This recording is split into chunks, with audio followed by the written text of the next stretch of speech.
7:01, calling the meeting to order.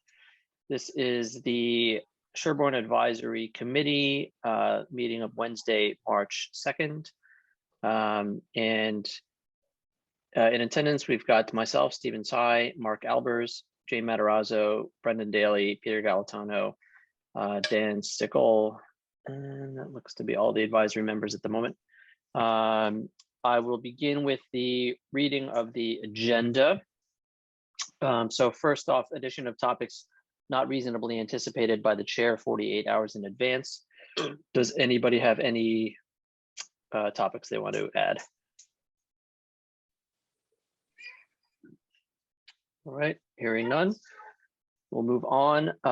Then we will have liaison reports, and then followed by the annual town meeting warrant article discussions for 2022.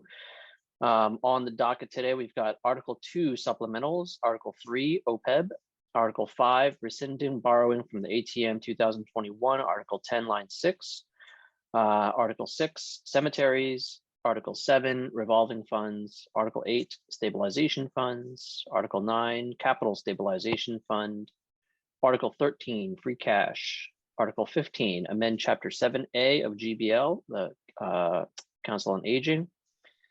GBL being the general bylaws. Article 16, change Board of Assessors to appointed. Article 19, amend Personnel Administration Plan to include Juneteenth. Article 20, amend Personnel Administration Plan Appendix A. Article 32, Citizens Petition, declaration of a climate and ecological emergency. Then following the warrant article discussions, we will have a reserve fund transfer to discuss and vote on, and then we will do the previous meeting minutes. Does anybody have any questions or comments about the agenda? All right, in that case, I will move on to the liaison reports. Does anyone from advisory have anything to report? Dan. Just a couple quick things on capital budget committee meeting last night.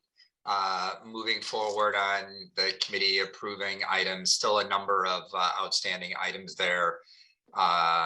One in particular, some of the DPW items where, they were very rough estimates. So I think Joe Shanahan's going to meet with Sean Killeen to try to see if that can be a little more documented, made a bit more precise, but just kind of continuing progress there. And I'll also just briefly mention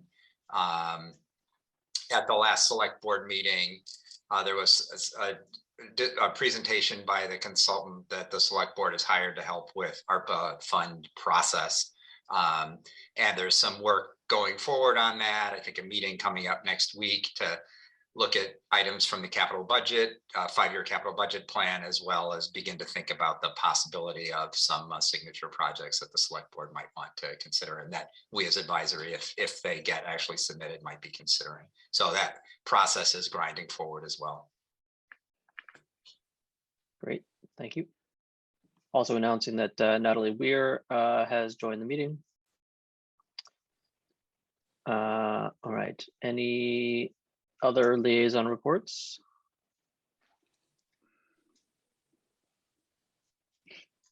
All right, hearing none, then we'll move on to the annual town meeting warrant article discussions.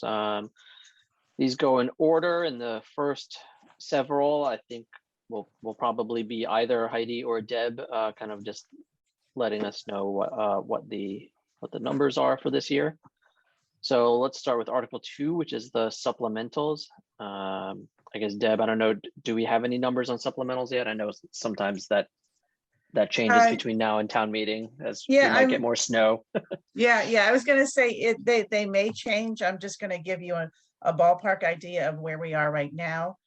Currently, snow and ice is under budget about 45,000, but it doesn't include this last snowstorm. So I would foresee that being about 100,000. Comparable to last year where we had 113,000. The ambulance revolving fund, I talked to Zach today and he's estimating about 50,000, possibly a little bit lower, which is much lower than the $100,000 from last year. And police overtime, you know, I took what their overtime rate is right now, multiplied it out, you know, divided by 8, multiplied by 12, and at this rate, there'll be about $80,000 that they'll need a supplement for. We don't have any prior year unpaid bills. So at this point in time, our supplement looks like it would be 230,000 versus the 326,000 we had last year. Okay, So that's where we stand with that. great. Anyone have any questions or comments about the supplementals? All right, great. All right, moving on to Article 3, OPEB. Yes, so I would recommend doing our traditional $100,000 from free cash to the OPEB. We have 100,000 built into the operating budget, so that's 200,000 that we've been contributing for the last 4 to 5 years routinely. It's maintaining our level to be funded around 2041. Again, if we can build more, great, but at this point, I think it's fine just to keep that same level. Great. And that consultant who gave the presentation in whatever it was, August or whatever, does he make any recommendations in terms of like whether we should increase our contribution, or does he just basically leave that up to the town? He leaves it up to the town. He said some towns take into account, you know, an inflation, or like if you're doing a COLA, that you'd increase your amounts that you contribute as well. But because we are actually on the upper half of the towns that have funded some things, you know, we're not a great funding amount, but we are actually on the upper half of towns that are funding it. I think if our budgets are tight, this shows we're doing something, we are addressing it.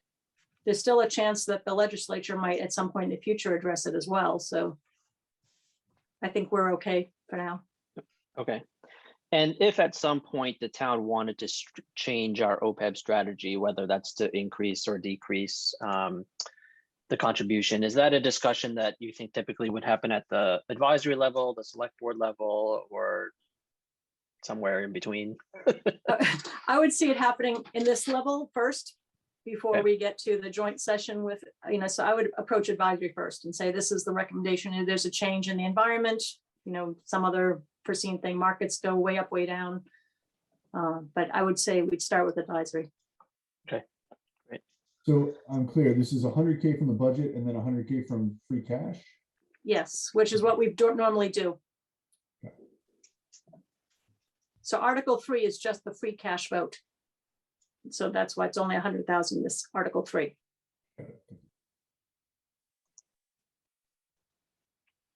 I could go on to Article 5 next, the rescind borrowing. Sure, as long as nobody else has Oh. any questions about OPEB. All right, on to Article 5. This is a very easy one. This is the Leland well, which we voted to borrow 198,000. We since are getting town ARPA funds and state ARPA funds. So we'd like to make a formal motion to rescind the borrowing, so that takes it off of our books.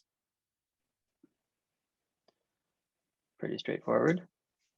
Would anyone object? I certainly would hope not. I hope not. No, no. Were you planning to, Peter? Were you starting to think about that? I was weighing the advantage. Yeah. Thank you. Great. Now, Article 6, cemeteries. I see. I don't think Chucky is here. I don't know. Deb, did she? Yes. Okay. No, she said she couldn't make it. She was going to a Ash Wednesday service, but I did speak to her this morning, and we made we had a discussion, and there's currently about $33,800 in the cemetery enlargement fund, which that's monies that are collected when people buy their cemetery lots. And she didn't feel like there was a need to keep any money in there other than $5,000. So we would be making a transfer of $28,800 into an ATM article, which then they can use, to upkeep the cemeteries. And she said it would probably be necessary because they do have a lot of trees they want to take down and things like that. So the dollar amount would be $28,800. Okay. And remind me again, so it goes from the cemetery enlargement fund, and where does it go to? It goes to an ATM article. And so like a capital expenditure kind of article. So it Okay. sits on our books out there. Right now, they actually have they have from ATM 20, they have $9,900 left, and ATM 21, they have $10,000 left. So currently they have $19,000 that they could spend on cutting trees and maintaining the cemetery.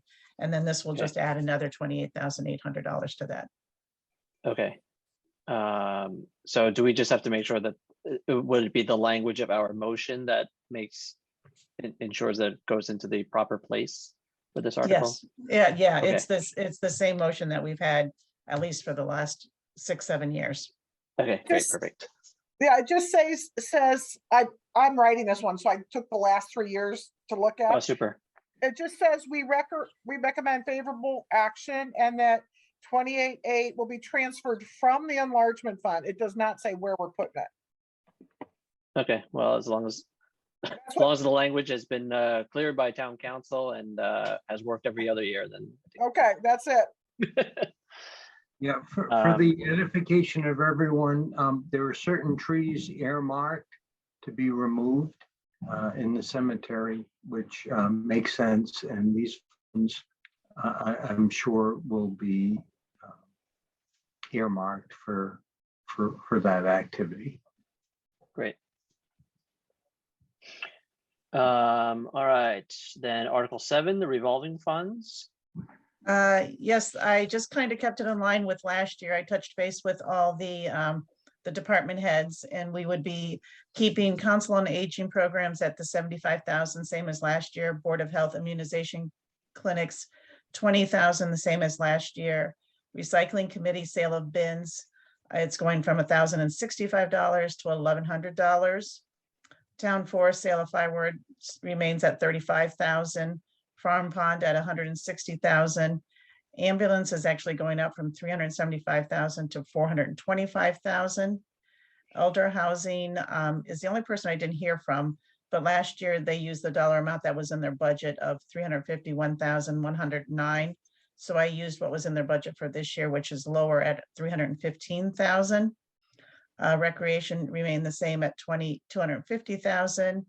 And DPW, police and fire used equipment surplus it went from 50,000 to 63,000, just because we have more money in there right now because of the sale of the fire command vehicle. Okay. But now the money from that command vehicle is supposed to go towards the purchase of the utility terrain vehicle, is that right? Yes, that's correct. But then I guess that's going to occur in fiscal 23, and so therefore the revolving fund limit needs to be high enough to accommodate that. Yes, true? that's correct. Okay, perfect.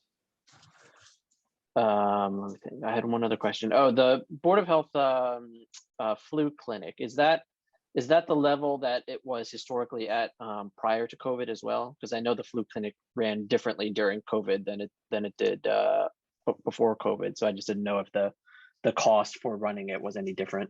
You know what? I don't really know. I just went back 1 year and that was at 20,000 for FY22 budget, which I assumed was the same as the previous years, but I don't know that for a fact. Okay, that's right. But you confirmed with Ellen that that's the number I that they did. wanted. Perfect. Yep. Okay. Deb, could you remind us on that ambulance fund, what, I probably heard this before, I'm just not remembering, what's accounting for the increase in that one? Actually, it has been increasing over the last couple of years. Actually, last year we spent a little bit more than we actually had authorized. Last year we spent $379,000. And so it's just a lot of it is salary. The salaries have gone up a little bit. Zach did mention something about an ambulance repair and maintenance that he thought was going to be coming through. He didn't know exactly what that dollar amount was going to be. And he said he just felt comfortable with the 425,000. Okay, thanks. Yep. Yeah, but just a clarification, are these all the amounts that are currently in the revolving funds? Are they all maxed out, basically? No, this is the amount that's authorized to be spent. And so like the ambulance revolving fund, the money kind of comes in and goes out. That money's not currently in that account. But with the money that we anticipate coming in, that would be the total amount of money that we would spend in that revolving fund. But with the So- exception of the ambulance though, isn't it usually the same number, you know, whatever the max is in their account is what they're authorized to spend, or am I misremembering that? No, you're absolutely right, but during the course of the year, not at this particular moment. You know what I mean? So Yeah. right now, Yeah. and Oh, yes, yeah. And Deb, one more thing. So I should connect this number back to Zach's presentation about the kind of ambulance budget and the summertime stipend for drivers, and it's all of that stuff, right? Right. Yeah, okay, good, thanks.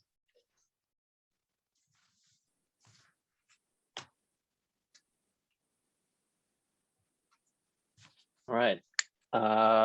Any more questions or comments about the revolving funds? All right, if not, move on to the stabilization funds.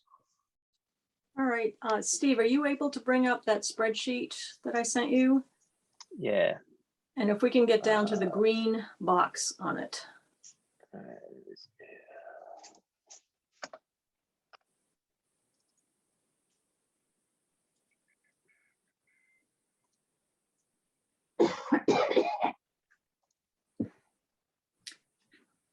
So I don't know if we can zero in on the, well, people can look. If we go to look at the green box down here, this is the discussion I have for the general stabilization fund. Our balance right now is about 770,000. And as a percentage of the budget, that's 2%. And our fiscal guidelines say that we should be at a minimum of 2%, optimally 3%. So if we were at 3%, then we would be looking at 933, assuming that our budget amount is 31.1 million. So a gap of 162,000. My suggestion for this year is to fund with 80,000, 50,000 being the last of the tree, 150,000 with the trees. We split that over 3 years. So the final third of that payment would be due, and then add another 30,000. So that would bring our gap down. And then over the next 3 years to keep funding at 50,000 to kind of close that gap. And we will be moving up a little bit each time, but basically within the next 3 to 4 years, this general stabilization fund would then achieve 3% of the budget, which would be in line and a target. I don't think we need to fully go 1 year and fund it all, because I think there are other things that we need to fund this year. So this is my recommended plan, is 80,000 this year. I've got a question, and it doesn't directly relate to this, but it does relate more to the capital item that's in this year's warrant for trees, which is Yes. another $150,000. I mean, Right. So this is a thing that, I mean, I think we're not actually going to talk about the trees thing until March 16th, but since we're talking about stabilization now, I might as well ask this question. Is Okay. it actually kosher for us to have the trees as a capital item? Because we're not actually purchasing any capital. we're cutting down trees. It's not a borrowable item, which is why we used general stabilization, because we said it was a public safety emergency last time. You know, and the general stabilization fund is really your rainy day emergency funds, which is why we used the trees there. So it wasn't necessarily a capital purchase. We considered it an emergency purchase the last time. That's how we got it into this fund, to take it out. Yeah. However, when I get to the next section, there'll be some updated information that Paul Durensis came out with on his last meeting about what's happening with general stabilization accounts, how the auditors and the auditing agencies are viewing them. We now have to disclose any purchases, any deductions from this to the bond lenders and make a disclosure on it. It actually can affect our rating unless we can justify that it is a true emergency. So they've gotten stricter on it. And this is why one of I the see. reasons Paul is saying we need a capital stabilization fund. In addition, he's saying that the towns he's been working on are recommending to have more than one stabilization funds. So a general stabilization fund, which this is going to be strictly for emergencies. You know, So which for clarity, the trees are not taking down trees that are dangerous to the town. is not a capital item. Right. No, That's correct. There's other means to fund it. It's just not capital. correct, correct. That's correct. So I'm not recommending taking the 150,000 for trees from the general stabilization again. Okay, yeah, that was my Yeah. question essentially. It's like, why aren't we doing it the same way as we did last time? Right, Um, right. Okay, so that trees thing is gonna have to come from free cash, and I presume that there are no legal issues with even having that item in the capital improvement plan versus breaking that out as its own article as a free cash thing. Well, I was actually going to recommend that the ARPA funds not even free cash and go for the state ARPA portion as a shovel-ready project to see if we could be, so if we vote ARPA funds, you don't need a town meeting vote. It's going to be just between you and the select board. And just like we did with the Leland well, how it ended up getting state portion funds, and then we just put the other allocated ARPA back into the ARPA pool. I'm hoping that this is something Deb's going to be bringing up with the consultant that we try to get the state to cover some or all of that. And if we had Okay. voted free cash, that's a little difficult to put that back in. It's not like you rescind a borrowing, so I don't know what happens if we did get state funds and we had voted free cash. So I was going to see if there's a way to look into maybe just getting that as an ARPA allocation. Okay. But either way, I guess my bigger question was more just, is it kosher to have it categorized as a capital improvement project? And I just want to make sure that we don't run afoul of somebody by having tree work under our capital N. No, it shouldn't be under capital. I don't Yeah. know where else Sean would bring it up. You know what I mean? So I think historically that's where he's put it out there, just so that he doesn't want to put it in his operating budget, but somehow we have to fund it. So I Yeah, think, but I'm just thinking that maybe it just needs to be its own standalone article and not be labeled Right. as capital, right? agreed, Yeah. Okay. agreed. Okay, so I guess I'll just try to talk to Diane and the select board and just make sure that the warrant actually gets altered before the public hearing. So to take that out of capital, make it its own article and put whatever kind of language to just explain what it is. Because from the first moment that I saw that we have trees in capital, I was like, that does not compute. All right, is everybody on advisory sort of in agreement about that? Yes, trees have been on the agenda for many years because of all the dead trees from the moths or whatever. And it could never be capital. It was always operating.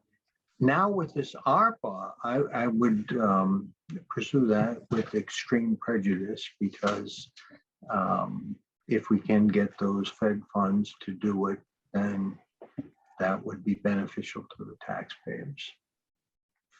Yeah.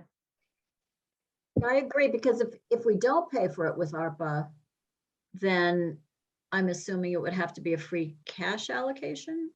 Yes. And Yes, I mean, Heidi, I would ask you, that's essentially using free cash to pay not quite maintenance costs, but kind of sort of. And so is that getting us back into trouble potentially into trouble with the rating agencies?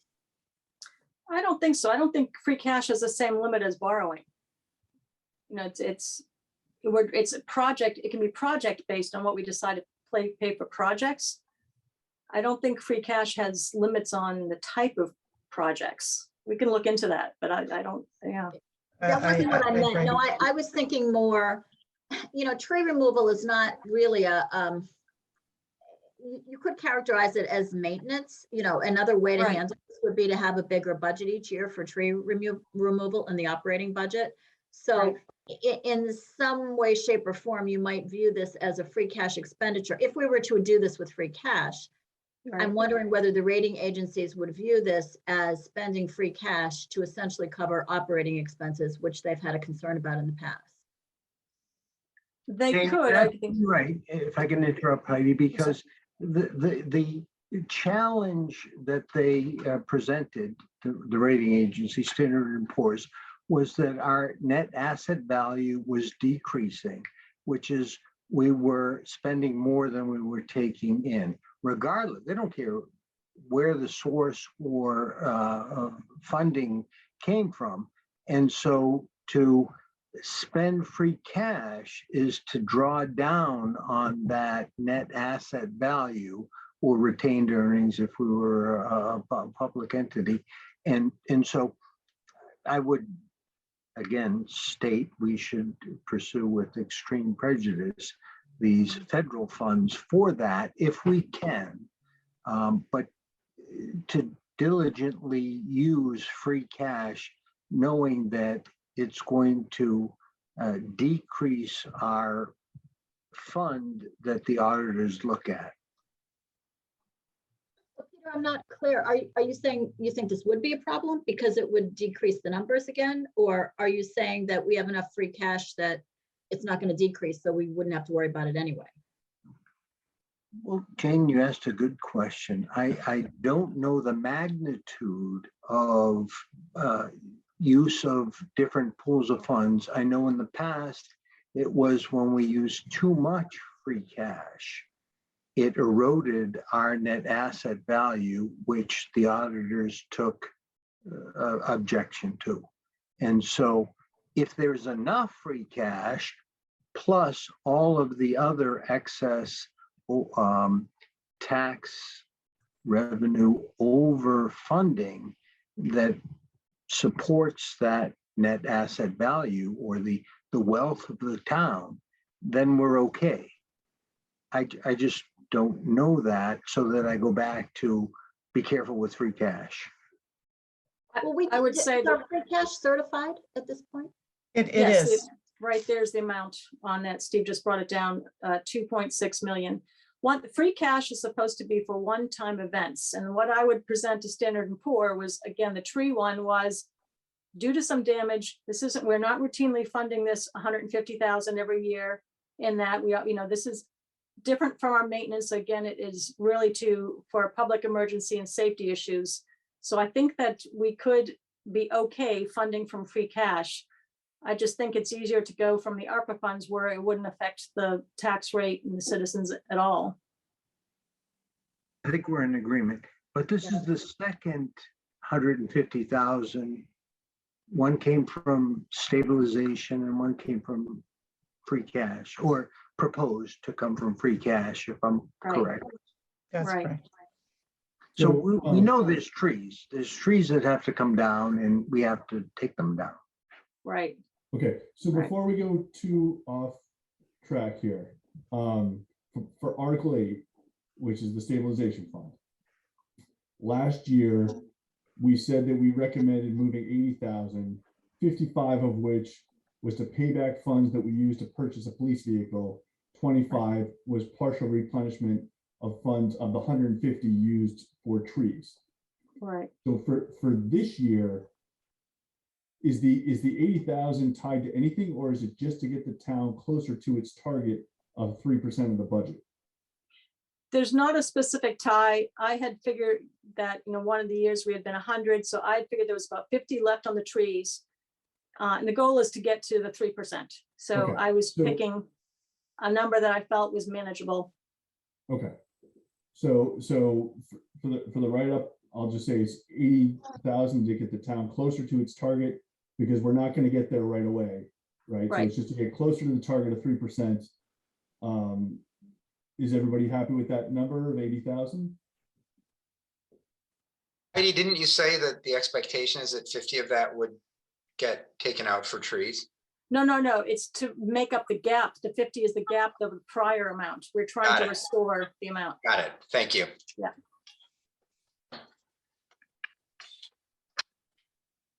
I think Heidi's leading us in the correct direction of replenishing this general stabilization fund with all the ins and outs. And the 80,000 is a good target to get us back on track with the payback for previous funding for trees. All right, and I've got what I need for the write-up, so thank you.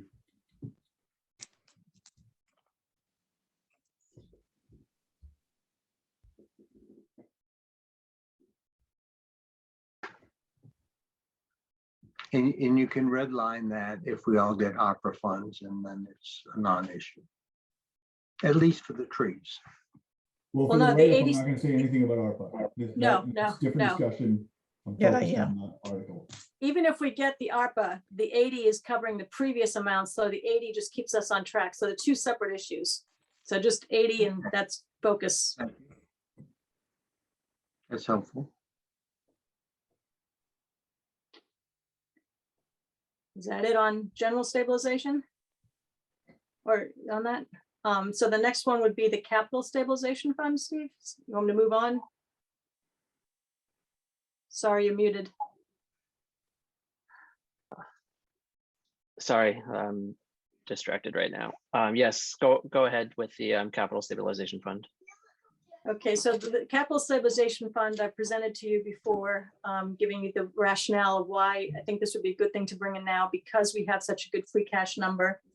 And then Paul Lorenz brought in that actually the timing is right because of the agencies, the Standard & Poor's and the auditing agencies are requiring any reportable event and are starting to look into things and want other stabilization funds besides a general one, so that capital would come out of a different fund, not the emergency funds.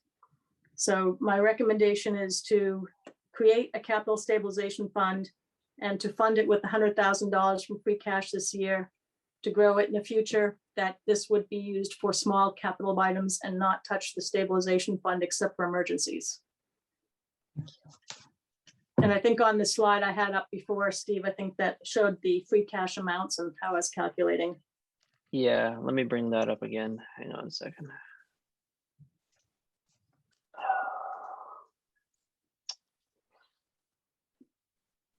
This kind of ties into the next article that you have up for free cash, where I'm seeing the funding and why I'm pulling certain numbers. So I took the budget of 31.1 million, and the DLS, we've normally looked to have our free cash between 3 and 5% of the budget. So here we'd want between 900 to 1.5 million on free cash. So we did get 2.6 million on free cash. And how I looked at it was, we want to roll over about 4% so that next year we start with that amount of money, because it's depending on how the year goes. If we want to always keep a 3 to 5%, we should be rolling over that amount and not touching that amount. That, and then if you go to the beige portion, the brown portion, Steve, on this,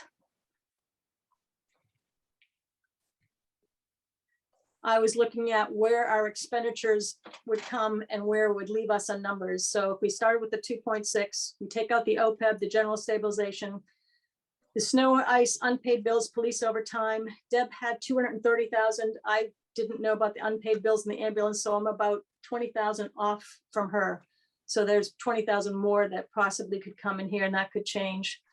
I have 100,000 coming out from capital stabilization, and then I'm suggesting out of the capital items to take the police vehicle out of free cash, as well as the fire equipment, scuba equipment. I think it's around 62 out of free cash, which that means we're allotting about 608,000. We had 1.1 available to use to keep our 1.5 maintenance amount, so that would leave 495 as an unspent remainder. So has anyone replicated an audit on these numbers? I don't know the last audit report we had, but the ones that I looked at a year ago was that we were doing just this. We were eating into our capital. And I don't know if it's a VEDAR report or if it's a spreadsheet report, but do we know where we will end up at the audit so that the report, rating agencies will be favorable to us, or are we repeating things in the past that they said we shouldn't do, like use too much free cash? I just received an email from the auditors today. They should have the report to us by the end of the week. We had actually hoped to have it by the end of January, and then they had some personnel turnover and COVID and things like that. So he initially said by the end of February, and then they got delayed. So by the end of this week, we should have the audit report, and then I'll be able to tell you. Yeah, I think this is pretty conservative, Steve, Peter, rather looking at, even with, Standard & Poor didn't want it to support the tax rate. They don't really want to see it going into any maintenance items.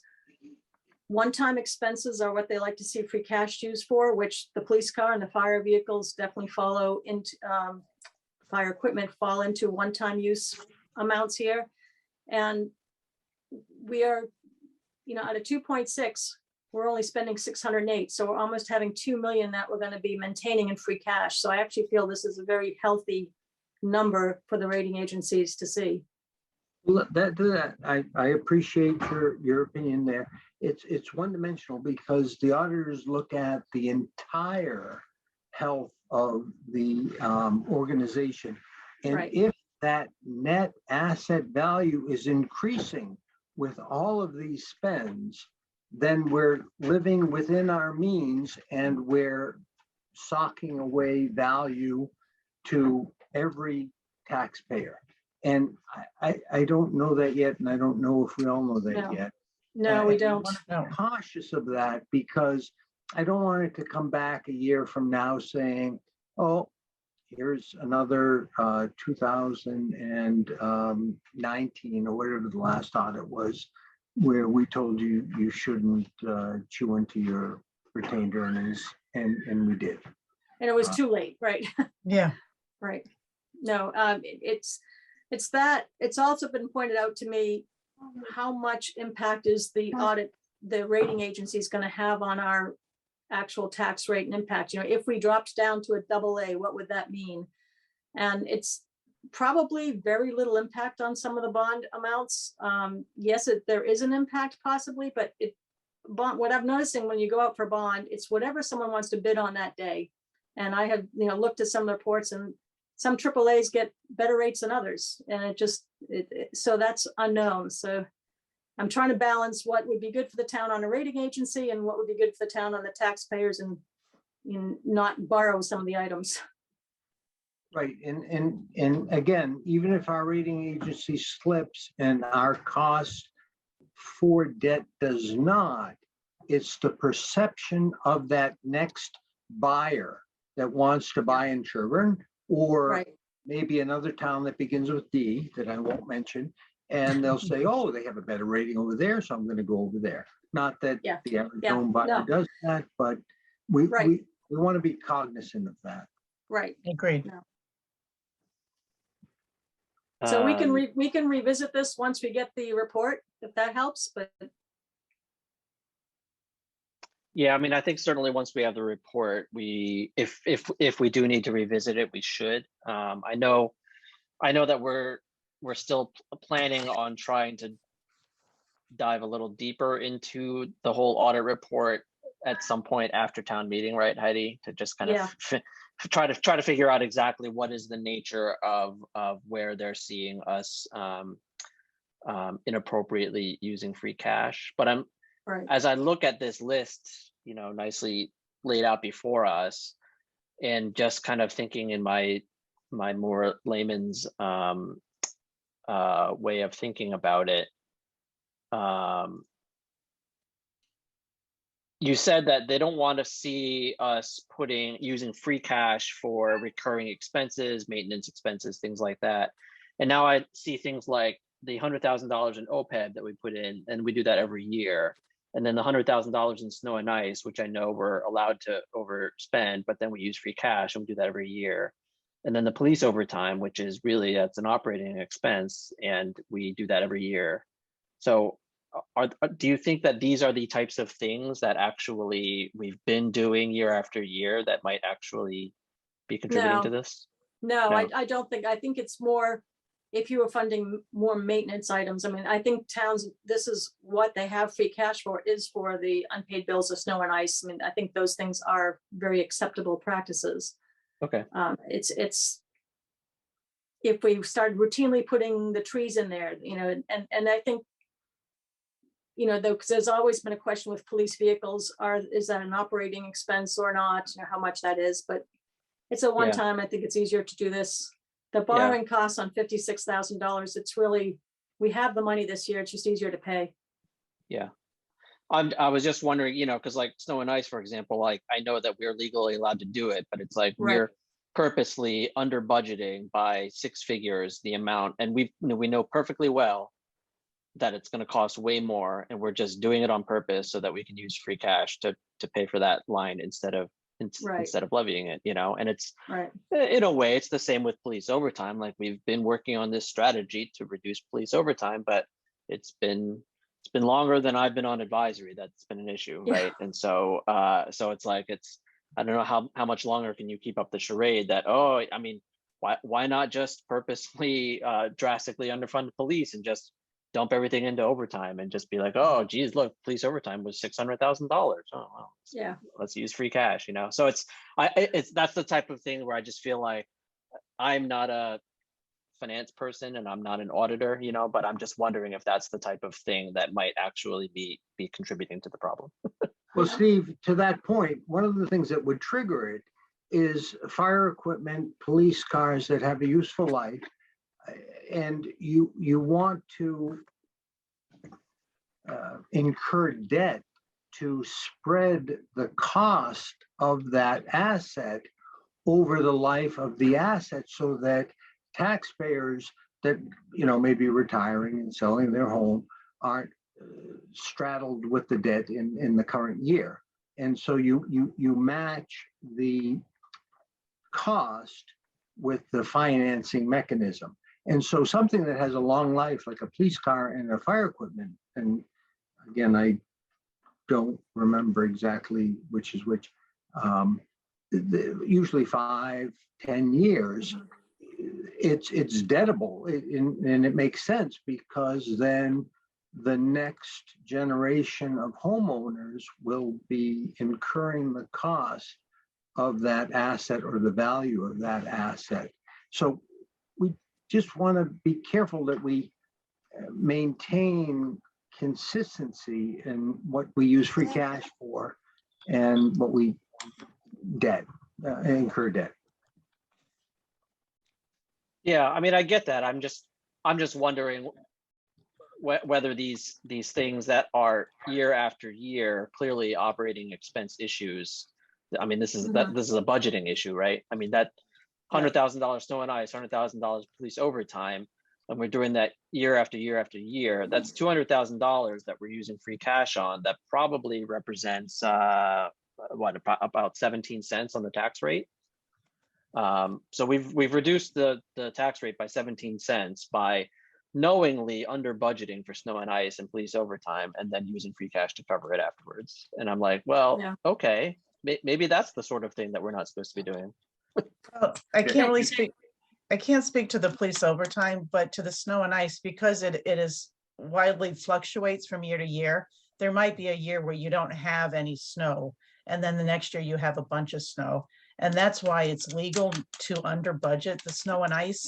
And it makes sense not to tax the taxpayers just in case we get a big snowfall. You know what I mean? So that is truly the purpose of free cash, to subsidize, you know, an unexpected snowstorm or something like that. Yes, and historically, we decided the funding mechanism closer to the town meeting, and I applaud Heidi for her forethought and proactive means of funding it. But again, some of these fit nicely and some of them may not. And I just want everyone to be cautious of that. And then I guess I have a question about that 495,000 remainder. So essentially, is that going to keep our free cash still a bit too high next year, or is there an anticipation that there will be a way to use that? So that if we keep it right about the 2 million, that would be about 7%. But I do think that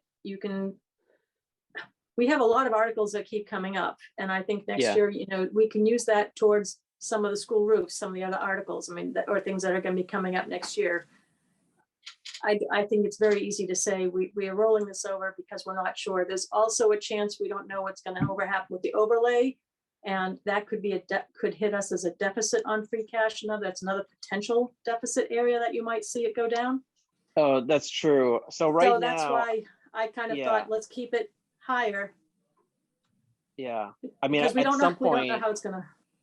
At some point, I know it's outside of the scope of this meeting. School roofs last 20 years, and we should never think of free cash to pay for something that lasts 20 years, because No, you're gypping the current residents on the means of financing something with a long life. no, that's true. So maybe that's not the best, but there will be other capital items that come up and that are in our plans that are going to be coming up that we may want to consider free cash. I just think we have an unknown with, I don't think we're sure how the overlay situation is going to play out. And I think waiting another year to see what happens and the effect that we see, we'll know a little more in another year on that. Yeah, I wanted to bring that up, and that talking about the overlays outside of the scope of this meeting, but in the current budget model, I had asked Deb to model in essentially putting the overlay, up by about $300,000 from its baseline, and but then also having a $300,000 free cash appropriation to cover that. So I'm assuming that that is not accounted for in this summary you have here, right? So if we were to actually use 300,000 to boost the overlay, that would essentially come out of that 495 remainder. Is that right? Right. Yes. So this is just a broad picture to start giving you an idea of where numbers could fall from free cash, to give you an idea of what to spend. I think the only thing we were looking at tonight was the stabilization funds, what amounts those would be. And I'm trying to just say, this is where it would be. And I think we have a healthy amount. I think it's very good argument. We could put more in the capital stabilization fund. If we wanted to put 200,000 in the capital stabilization fund. That's one of my questions. Or we could put more into the general stabilization, right? Right. Or we could decide for 1 year that we wanted to put more into OPEB, right? It's like there's so I kind of various things.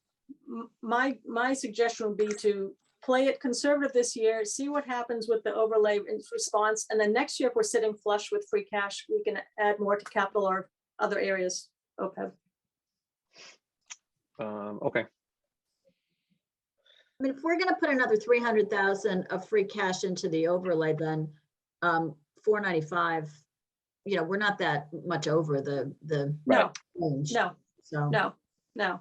But So given that, I'm happy with where you've got this currently kind of modeled out. So. Okay. Okay.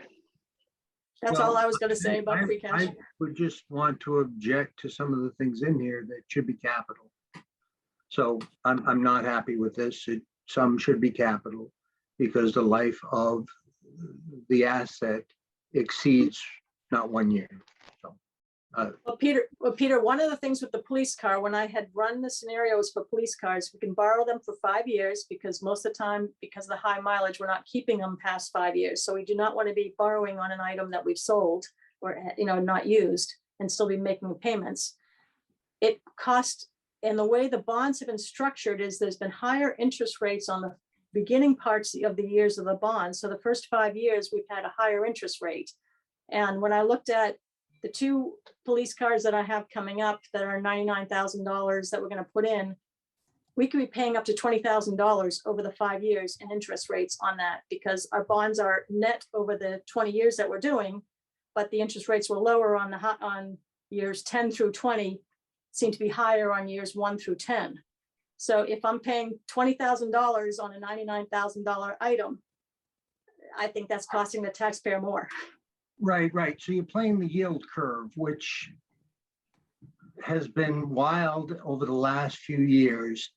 And the fundamentals are the life of the asset and how do you finance it and have the taxpayers pay it.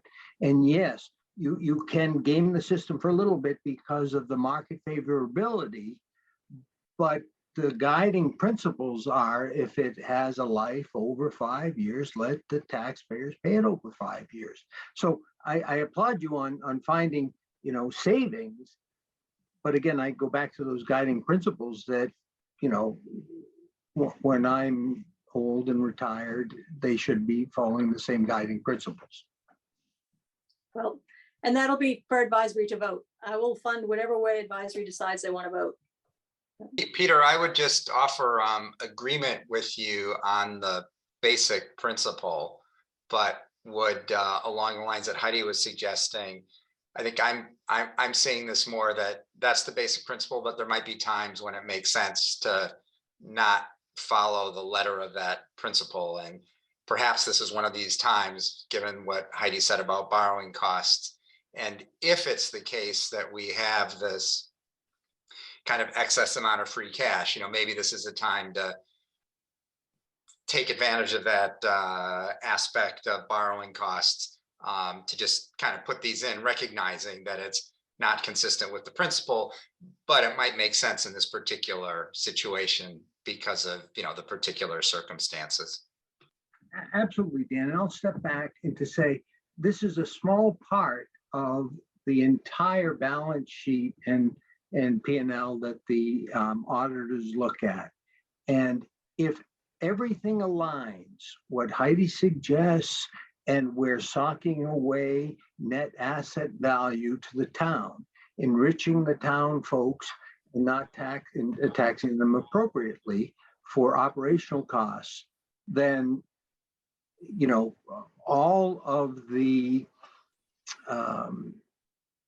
financing mechanisms are aligned to benefit the average taxpayer so that their tax dollars are maximized.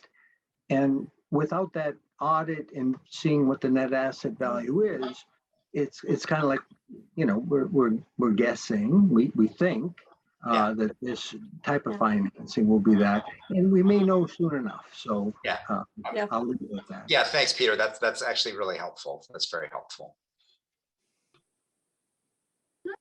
Do we have a fairly high confidence level at this point that the phenomenon that was causing us to appear to be spending more than we were taking in, do we understand that well enough so that we're quite sure that if we spend all this free cash, we're not going to find out, whoops, we did it again? You know? No, I don't have that, in part because I don't have this audit to follow a trail to see if we can see the pattern that where they're coming from. So I don't have that confidence to say that this is not going to affect it the way Peter's suggesting that it, you know, that it would have it. I would have to see the audit and how they came out and what numbers they put in. And that's something that actually follows more in Deb's wheelhouse with the finance director to work with the auditor and come up with the audit report too. Well, is it a timing? And when will we know this? What's the status of the audit? I mean, do we? We're hoping that it's this week. We're hoping by the end of this week. Okay, okay. Yeah. So we should know before we have to make the final decision on this. Yes. We will have a much better idea. Okay.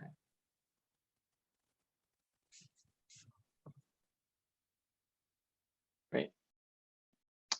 Any other questions or comments relative to free cash? Great.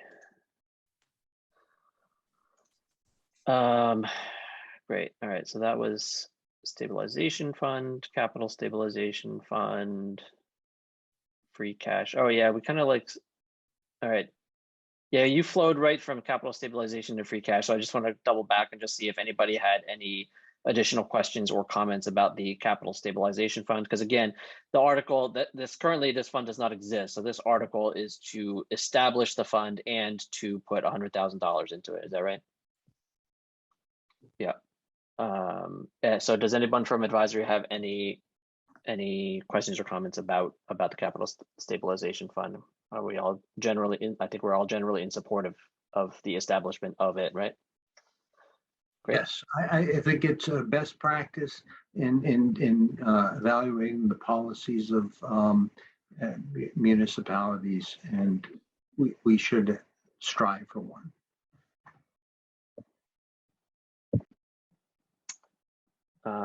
Great.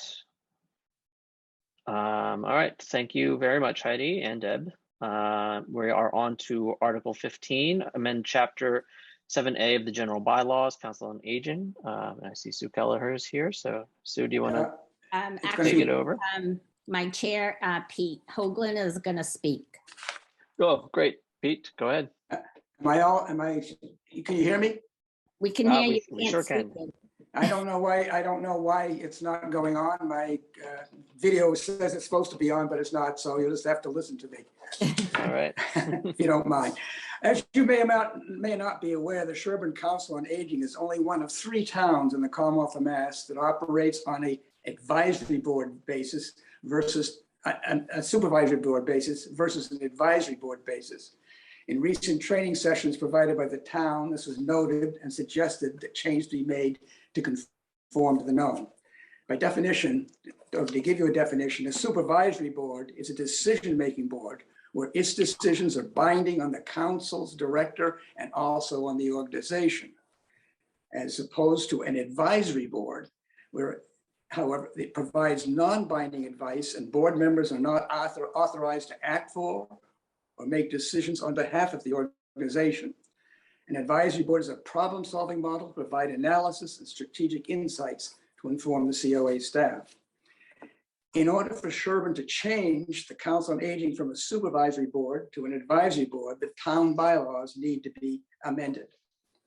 The current town bylaw relating to the Council on Aging states the following: the council may appoint such clerks and other employees as it may require. The proposed change to this section 6, as provided by town council, is as follows. There should be a director of Council on Aging appointed by the town administrator upon recommendation by the Council on Aging. The director shall hire all of the staff positions for the Council on Aging. The director shall be supervised by and shall report directly to the town administrator. The board itself has discussed this change, and at its last board meeting, we voted unanimously to recommend and support the change to the town bylaws, which would move it from a supervisory to an advisory basis. Any questions? Yes, thank you for the explanation. I guess the first question would be, and perhaps this is institutional knowledge that has been lost to the ages, but why was it initially set up as a supervisory board rather than an advisory board? Sue? Yeah, so I talked to our association, and I guess, 50 years ago when towns were, establishing these boards, that most of them didn't have town managers or personnel policies or any procedures in place. So a lot of the boards were then appointed supervisory, because the board would be responsible for overseeing the director personnel wise, and do performance reviews and all of that. And as towns have progressed and matured and now have in-house people that do HR and make policies and procedures, most of the COAs in the state, as Pete said, have reverted to an advisory board. Okay, so essentially the supervisory board model is somewhat outdated and obsolete given the sort of modern town structure. Correct. Okay, and I guess the follow-up question then is there any advantage to keeping a supervisory board, or are there no advantages to it that we would be giving up? As an employee, I don't think it's an advantage, just because it's sort of in my position, it's difficult, because if the board tells me to do something, but it goes against what the town administrator tells me to do, then that person is sort of caught in the middle. So, yeah, and on the other hand, a supervisory board our board changes every year. So technically I get a new boss every year that Yeah. may not be aligned with what a previous boss has said. So it just makes it, difficult on the employee side. Yeah. It- So it tends to currently, stri- Sue, it- do it- you, it- go ahead, ahead. Pete. I was just going to say, it tends to streamline the process a little better for the director. So currently, Sue, so do you report to both the board and the town administrator? Technically, I'm supposed to report to the board, but I report to both just out of respect for the town administrator position. So I if see. I'm taking a day off, I let the board know that I'm taking a day off, but then I let the town administrator know I'm taking a day off. Okay. So I report to both. Okay. So then would this change also require then a change to sort of your job description and the whatever personnel administration plan? That might be more actually a question for Vicky Relis, who happens to be on here right now, but does that require a change to essentially the COA director position? And is that something that can just be handled at the personnel level, or does that also need to happen at the town meeting level? That I am not sure. I'd have to ask Jackie has been helping with this in town council. I wouldn't think there's a major change. Your job doesn't really change, Sue. It's just that one reporting difference and who you have to take instruction from. Yeah, I'm just wondering because I know currently the select board has been discussing as their placeholder articles, one of which is they are contemplating changing the finance director position to also, currently it reports to the select board, and they want to change that to reporting to the town administrator. So I'm just thinking, if that requires a town meeting vote, then why wouldn't the COA director changing from reporting to the board to instead reporting to the town administrator? Is that something that would also require a town meeting vote? That's included in this article. Oh, is it? Sorry, I don't have the language in front of me, so. Yeah, it says there that the director shall hire all of the staff members. The director shall be supervised by and shall report directly to the town administrator. Okay, perfect. Great, thank you. Diane, you have your hand up? Yeah, Steve, every job description has a reporting authority too, so it probably just be a minor change. That Okay. would go to the personnel board, and that would be it. All right, great. All right. Sounds good. Anybody from advisory have any questions or comments about this article? I do. Pete, on the phone here, I'm sorry. So Pete, are you a member of the board right now of the COA? Yes, Okay. I'm the chair. I'm the chair. Thank you. I'm sorry that I didn't know that. Okay, that's what I really wanted to know. I wanted to ensure that we're getting feedback from some members of the board as well, clearly in favor of moving this to be appointed by and directly reporting to the town administrator. Okay. Yep. Thanks. Just a Great. point of clarification. This says there shall be a director of the Council on Aging appointed by the town administrator upon recommendation by the Council on Aging. Is that the board of directors of the Council on Aging Yeah. essentially? Yeah. Should we just clarify that language? Can we clarify Yeah, that we language? can. Yeah. Well, the Council on Aging, I think by definition, is made up of the board members. They are the council. But you can clarify Okay, that you're further saying if there's you no want to, potential but for ambiguity. Right. I don't think that's a problem. It could be looked into, certainly, see whether there's an issue there.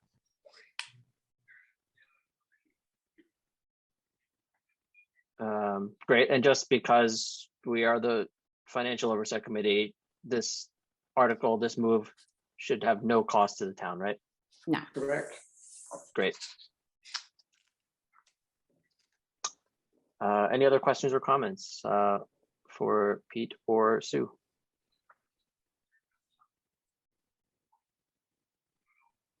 All right, great. I think we're done with that one. Thank you guys very much. All right, next, Article 16, change Board of Assessors to appointed. I believe this is supposed to be Drew, but I actually don't see Drew here. Darn it, Drew. Wendy, I don't suppose you have Drew on speed dial by any chance? I'll text I him. swear, I swear, I definitely sent the email to him. Yeah, I'll check Although with I had a him. few, 1 minute. I had a few email addresses for him, so I'm not sure if I sent to the wrong one. All right, Yeah, we will. Gmail goes to him. So hold on 1 second. Okay. All right, I'm gonna skip over that one for now. And since Vicky is here, we'll go to Articles 19 and 20, which are the personnel ones. Hi, everyone. Howdy. We have two that are up here. One is Article 19, the other one's Article 20. Article 19 says to amend the admin plan, personnel admin plan to include Juneteenth holiday, which it does not currently. And the other one is to amend the personnel admin plan. And basically all we're doing is changing it, saying, instead of saying as amended from time to time by the personnel board, it's just going to say as amended from time to time by the town administrator with the consent of the personnel board. So it's just changing of language on that one. And the other one is just adding the national holiday. Great. And then Juneteenth, it is now a federal national holiday, right? So essentially all you're doing is saying that we abide by the law. Included, right, yeah, because we don't So have it, technically you're we just don't putting have it in the there, list. right, yeah. Okay.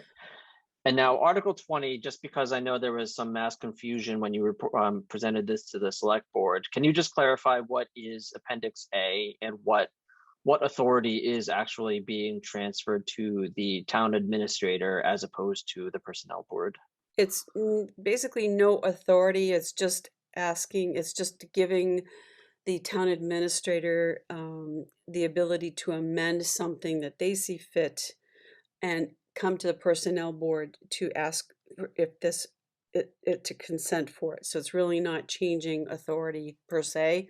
It's actually, generally speaking, this would happen anyway, but now it's just being put into words that's, in the plan. Okay. We're not changing. We're not process. Yeah, we're not changing anything. We're not. Okay. Yeah, we're not changing we're not changing job descriptions. We're not changing job names. I think that's what the confusion was when it came up last time. It's basically just straight. They do this now anyway. The town administrator comes to us and says we want to amend this and a title, and this is basically how it works now. But now we're letting them amend it and come to us. So it's just put into words instead of how it worked. So it's just we're just putting it down. Great. And then can you can you just explain, as if I've never heard of Appendix A, which it's possible I never have, what is Appendix A? What is in Appendix A? I actually don't have it right in front of me, Steve, sorry. I don't have That's it okay. right in front of me. Well, what is the sort of layman's summary description of what is in Appendix A? So Appendix A has all of the definitions of the jobs and the descriptions and how they're classified in terms of what we do is we go over their classification, and if they are this particular job is still this job, because if the person has changed or the job has changed, then the name of the job needs to change. So if somebody is doing work and just being an auditor, and then they really are doing more accounting than auditing, then their job changed, the name of the job has to change. So we go back and forth with the town administrator to make sure that those are graded appropriately and they meet within the grade, within what we have as a plan. So, when it's amended, it's usually amended because something has changed in the job or something goes on that just needs to be tweaked in the job title. Okay, so it's the list of all town employees. Correct. And what the town administrator does We did this a couple years ago. Went through it with David, and we really analyzed all of the jobs and what they did to make sure that, you know, they were still appropriately within the grade level. As it maybe as it's a technical job and it's not put in the technical job grade box. I guess that's the easiest way to explain it. But if there are components in the job, when we have them listed in the levels and the grades, they need to have the right type of job to fit in that box. And if that job doesn't fit in there, it has to be put somewhere. So we just go through them to make sure that they're put in the right positions. If they change, then we look to make sure that they're in the right. If there's there's more technical component to it, then they look at it to make sure that it's included in that grade spec. And if it's not, then it has to be changed. Great. So this Thank you. doesn't have anything to do with giving anybody authority to change it. It just, they can amend it, but they still have to come to the personnel board to have consent to do it, which is, like I said, what they do now anyway. Yeah. But it's just So the personnel board the still way has to sign off on it. Yeah, because the way it's said before, it said as amended by the personnel board, and it's really not our job to go in and amend things. It's our job to look at somebody's suggestion to amend it. And that would be the town administrator, because we don't know the actual ins and outs of what's going on with that particular job. Somebody has to Right. bring it to us to tell us that. Does that make sense? Yes. I just wanted, just because that there was a whole brouhaha about it at select board, I just want to make sure that Yeah, it was. The clear. reason it was before is because it sounded like it was changing their ability to just change jobs whenever they want it, Yeah. types of jobs and the names whenever they, but that's not what it is. Basically, it's just saying we can't amend it solely. We can amend it with, the town administrator can amend it with our consent. Like I said, which happens Okay. now anyway. So that's an easy one for you guys. Yes. Hopefully. All right. Anybody from advisory have any questions or comments? Just a comment, Steve, with the newly empowered town administrator as chief human resource officer or whatever we granted those powers more recently, this makes sense. This change makes sense. Yeah, Yeah, exactly, that's Peter. That's collaboration. exactly why it's there. So, And thank you guys for doing such a great job. I know how much work goes into all of this, so know that we appreciate it. Yeah, you know exactly how much work goes I into do. it. I do. Great. Thank you very much, Vicky. Okay. All right, and now we have clean shaven Drew Kashal is back with us. And do you want to screen share something? I know you screen shared when you presented to the select board, so yeah, I very much liked that chart that you screen shared for the select board. Okay, good. I want everyone on advisory to see it too. Okay, good. Sorry, quick, if you don't mind, can I rewind back to the Juneteenth? That's just an Yes, of additional course. holiday there. So it's Yeah. it's going to be one additional holiday, right? Yes. Okay, thank you. Yep. Okay. All right, take it away, Drew. All right. Yep.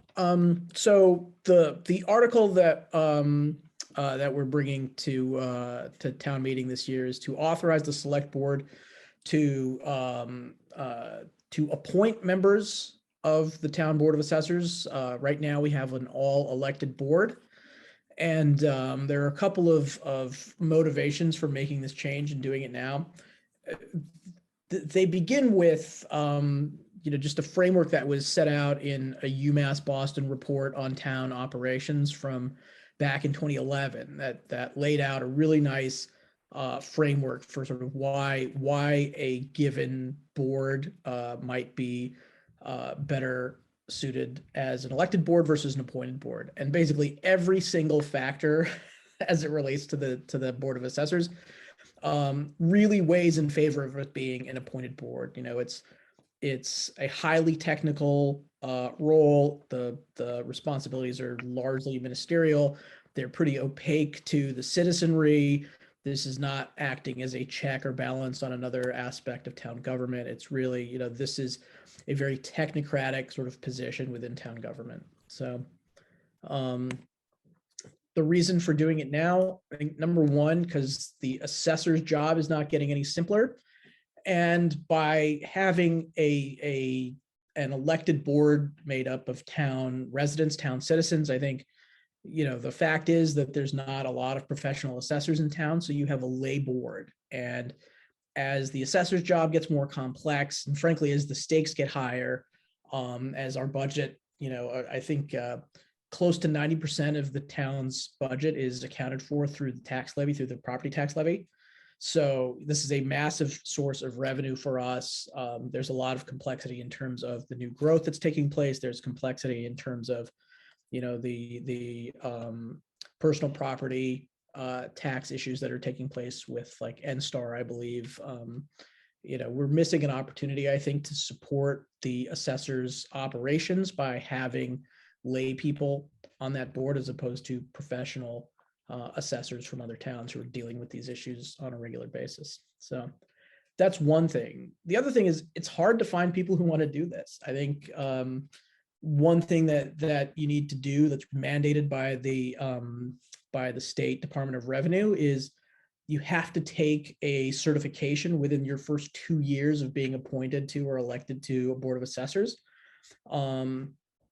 It is not an easy certification class. I think it's like a 40-hour class. It takes a week or something. You got to take a week off of work. They do it once or twice a year. So it's a little bit of a pain. And lastly, you know, this is just, I think it's never too early to take steps that are consistent with good government practice. And moving to an appointed professional board of assessors is something that I think the Department of Revenue has encouraged a lot of towns around us, including Dover, to do over the past few years. So I will pause right there. Any questions? Does that all kind of make sense? I've got a question, Drew. Yep. So, sorry, who we have here? Sorry, this is the page I was looking for. Sorry, I'm all set. Okay. All righty. So yeah. So what is it that we look like? That this looks like? What we're going to propose is that the select board be authorized to appoint individual members of the Board of Assessors to 3-year terms. So the idea would be, right, we would not propose changing the total number of seats on the board. Right now, it's a 3-member board. We would have essentially 1 vacant seat per year, be appointed for 3 years.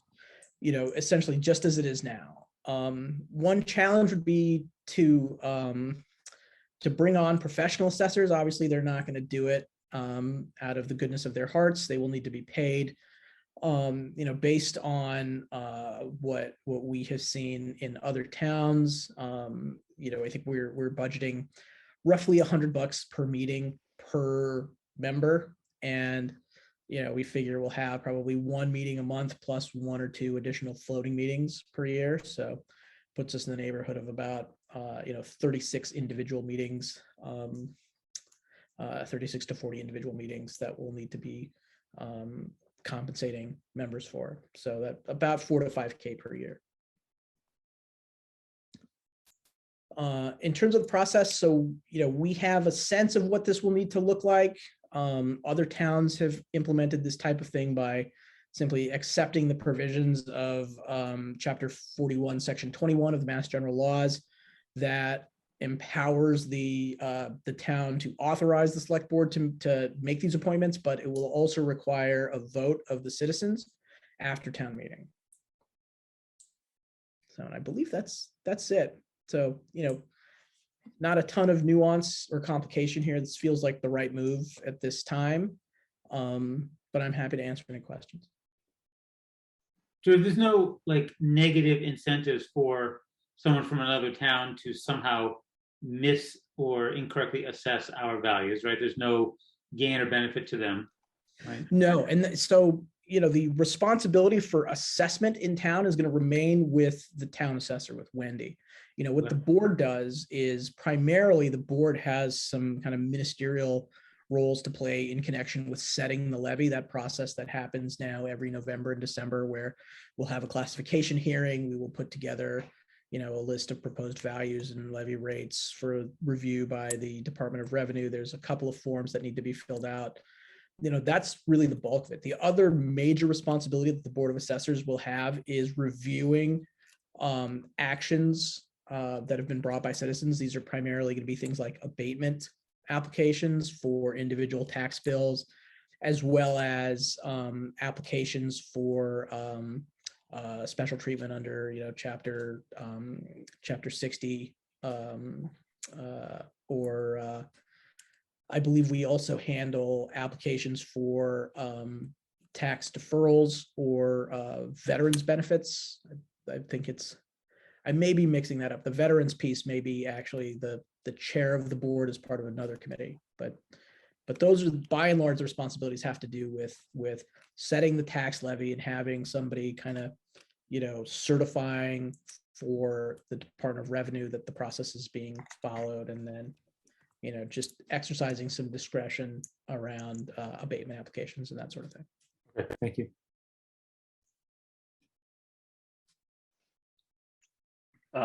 Drew, you did mention that the next step is to actually draft the language of the warrant article, but of course the public hearing is in about 3 weeks, and I believe that the finalizing the warrant is going to happen in the next couple of weeks. So yeah, you're going to have that done in the next couple of weeks. We do. So, I need to follow up with the select board. I'm not a municipal attorney. We need to have town council take a look at the language, ideally actually propose the language. So that needs to occur in the next couple of weeks, and I will reach out to the board to make sure that gets done. Okay, great.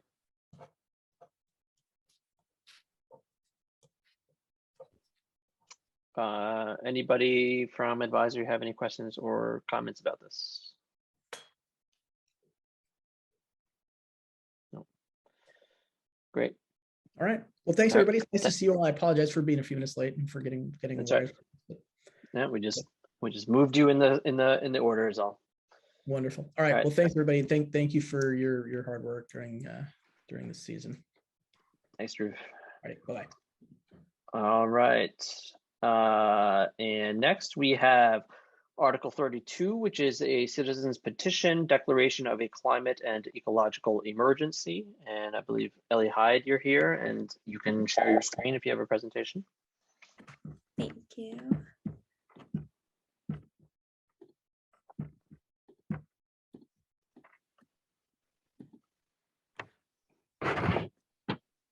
My name is Ellie Hyde, and I'm a sophomore at the Dover Sherburne High School. I'm representing the Politics Subcommittee of the Dover Sherburne Sustainability Task Force, which is an environmental group of Dover Sherburne students, staff, and community members. Our mission is to encourage conservation in our communities, spread awareness about environmental issues, and create change in our community that will move us towards a more sustainable future. This article was written by the Politics Subcommittee, and it calls on Sherburne to declare a state of climate and ecological emergency. We are in a state of climate crisis. Climate change has caused more frequent and severe flooding and heavy rain, droughts, extreme heat, and wildfires. We are additionally experiencing sea level rise, worse water quality and quantity, worse air quality, and temperature rise. This graph depicts change in temperature over the past 150 years. As we can see, the average temperature has risen significantly in recent years, and we've already experienced a 1 degree Celsius increase in temperature. The spike in the 1940s can be attributed to World War II, and lots of climate legislation was passed in the 70s, which may explain the brief decrease in temperature. Runoff from storms contains toxins from our street, cars, and buildings. This water sinks into the ground and risks getting into our wells. Sherburne is solely dependent on residential well water, meaning if well water is contaminated or runs dry, we have no alternative source of water. This is a local example of the effects of climate change. Sewell Brook, it was a failed culvert in Sherburne this past September. due to erosion from increased intensity of precipitation. Sometimes it's easy to ignore the changes of climate change because they seem to be only affecting other parts of the country and the world, but it's becoming more and more apparent how personal the negative effects of climate change are. Examples like this will and are becoming more apparent.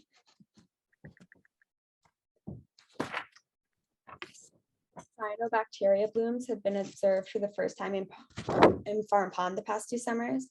And cyanobacteria is commonly referred to as harmful algae blooms because as it dies and cycles deeper into the water, toxins are released and can be dangerous for humans, especially young children.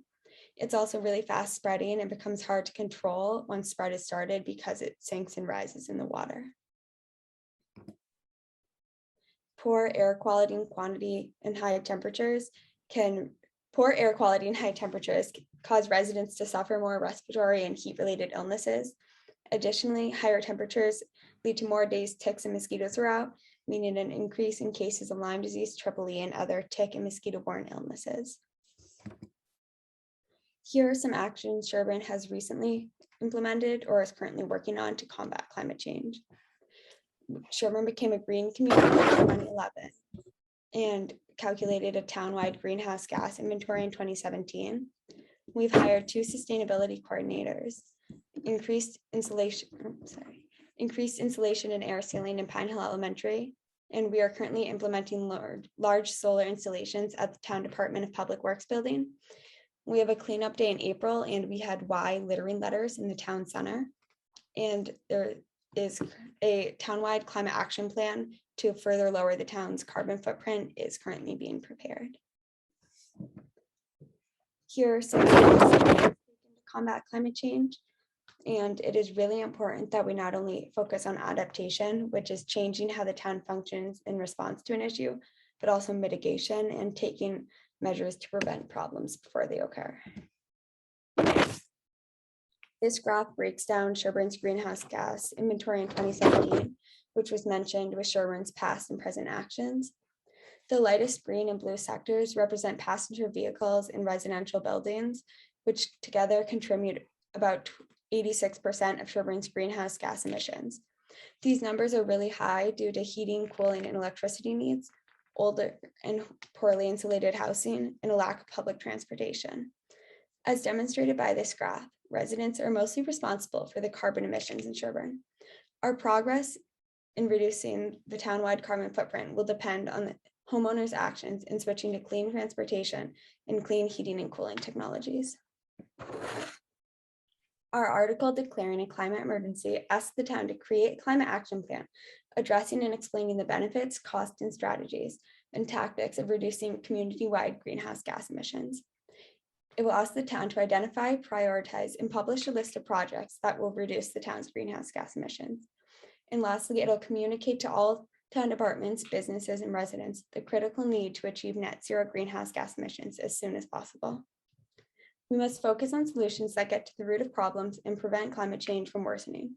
While it is also important that we adapt and come up with solutions to issues, climate mitigation is the most important thing for us to make a difference. These are long-term solutions that are necessary and worth investing in for our futures and the future of our planet. Here's a list of over 20 Massachusetts towns that have already passed climate emergency declarations. Many of these communities are located on and around Cape Cod, where more severe effects of climate change are becoming increasingly apparent. We owe it to future generations to protect our planet and pass down a world that's not devastated beyond help. By passing this climate emergency declaration, Sherburne acknowledges the issues we currently face, expresses support for the cause, and pledges to take action. As students who aren't old enough to vote, we implore the people who can to support this article to protect not only our futures, but those of generations to come.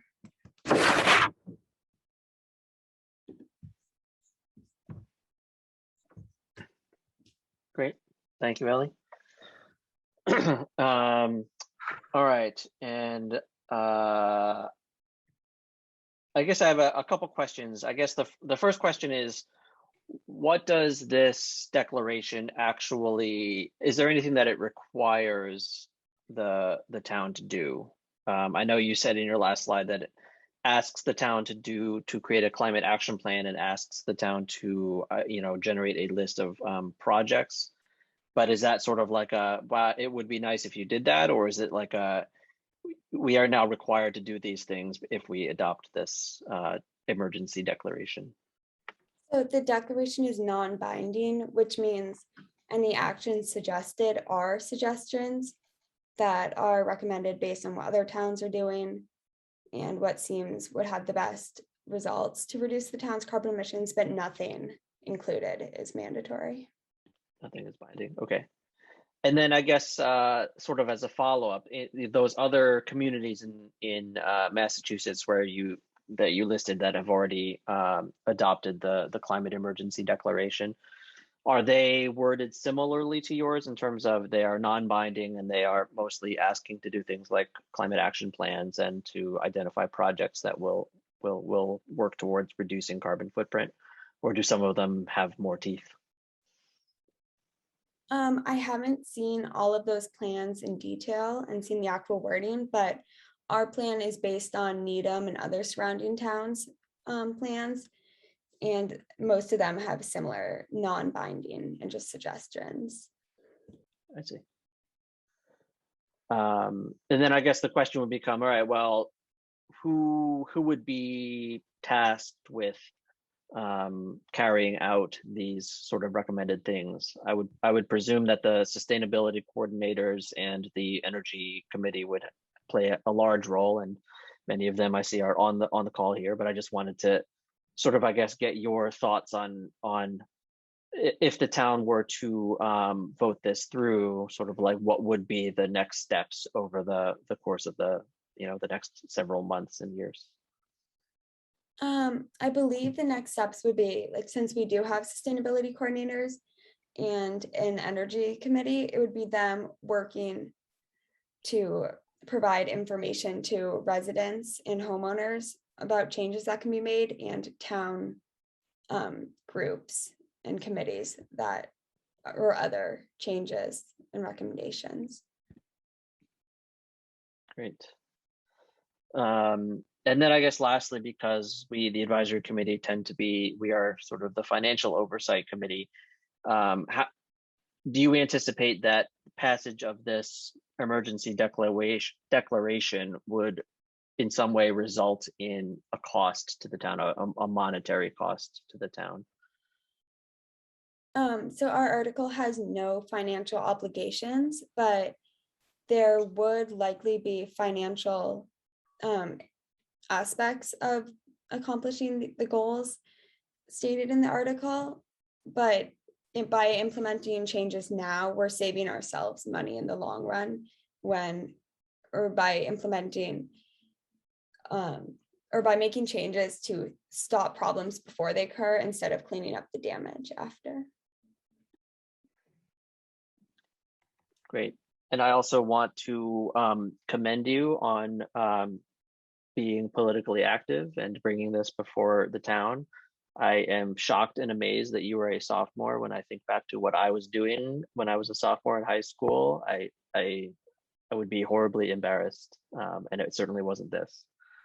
So kudos to you. All right, I would like to open up the floor to advisory members if you have any questions or comments about this plan. And Yes. of course, of course, the sustainability coordinators and anyone on the energy committee, please feel free to hop in with any answers as well. I don't want Ellie to feel like she is totally put on the spot right now. If I can interject, Ellie, great job. It doesn't surprise me, a product of Dover Sherburne, that at such a young age, you're able to present as such. Because I have had kids that have gone through the system and aren't as proactive, but I commend you. Going back to the finances, I know the algae bloom is usually nitrogen runoff from the fertilizer, which is in what car you drive or what heating system you have in your house. And would we, or the Cape was clustered, right? So the Cape can do the things the Cape can do because they're a peninsula. And if all towns do the same thing, then you're kind of have to abide by the Cape rules. Would this disadvantage us in the short term in terms of higher costs or if it's a recommendation, it's not necessarily a cost, but new homeowners coming in and looking and saying, wow, Dover Sherburne Education produces activists like yourself, and that's great, but I have to buy a house that has a heat pump and it has 2 Teslas in the garage versus my, Yugo, whatnot. Is there any disadvantages that you've kind of pondered as you've developed this in the short, mid, or long term? As far as I can tell, I feel like that would only be seen as an advantage to be buying a home with those systems already and those changes already in place, because from what I can tell, that seems like it's going to be the track of our country in the coming future. So it's just doing things now instead of slightly in the future. Ellie, but to get there, and again, some of the other conservation folks who may have seen other towns, or Ellie yourself, seen other towns follow this path. There's the cost barrier you have to overcome to put the heat pump in or to buy the electric car. Talking about the housing stock in particular, because someone new to the town would say, oh, this is a great house because it's energy efficient, it's blah, blah, blah. But there's a cost to that versus the existing oil burner that you have and the electric air conditioning that you may have. How have other communities, I guess is my question, overcome that initial investment? I am not sure exactly how other communities have overcome that. Things are very different on the Cape, where they're facing other issues that are resulting from climate change. In addition to things like switching to more renewable energy sources.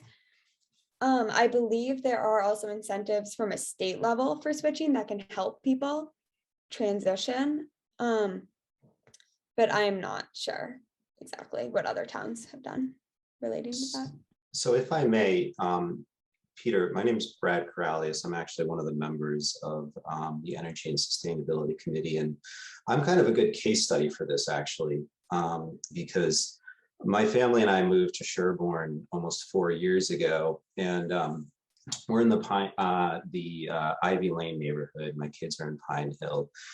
And, we came into a house that did have an old oil boiler that was, I think, original to the home. It was built in 1968. And, there was central air too. And both systems were, the central air was about 20 years old and the oil boiler was, like I said, it was original. And I was talking to the former homeowners and they were saying, oh, it's fine. We have a fire every night and we keep the temperature pretty low, 62 during the day and even colder at night. And I was like, there's no way my wife and my girls are going to spring for that type of situation. And so I started doing some research and I ended up, thanks to state incentives, replacing my oil boiler with air source heat pumps. So we have a whole home air source heat pump system that, provides heating and cooling throughout the year. I installed solar panels on my roof. I did some insulation. Again, there's incentives for all of this on both the federal and state level. And it's quite cost effective. And the solar panels more than, they provide more than enough energy for my heating and cooling throughout the year and my hot water production.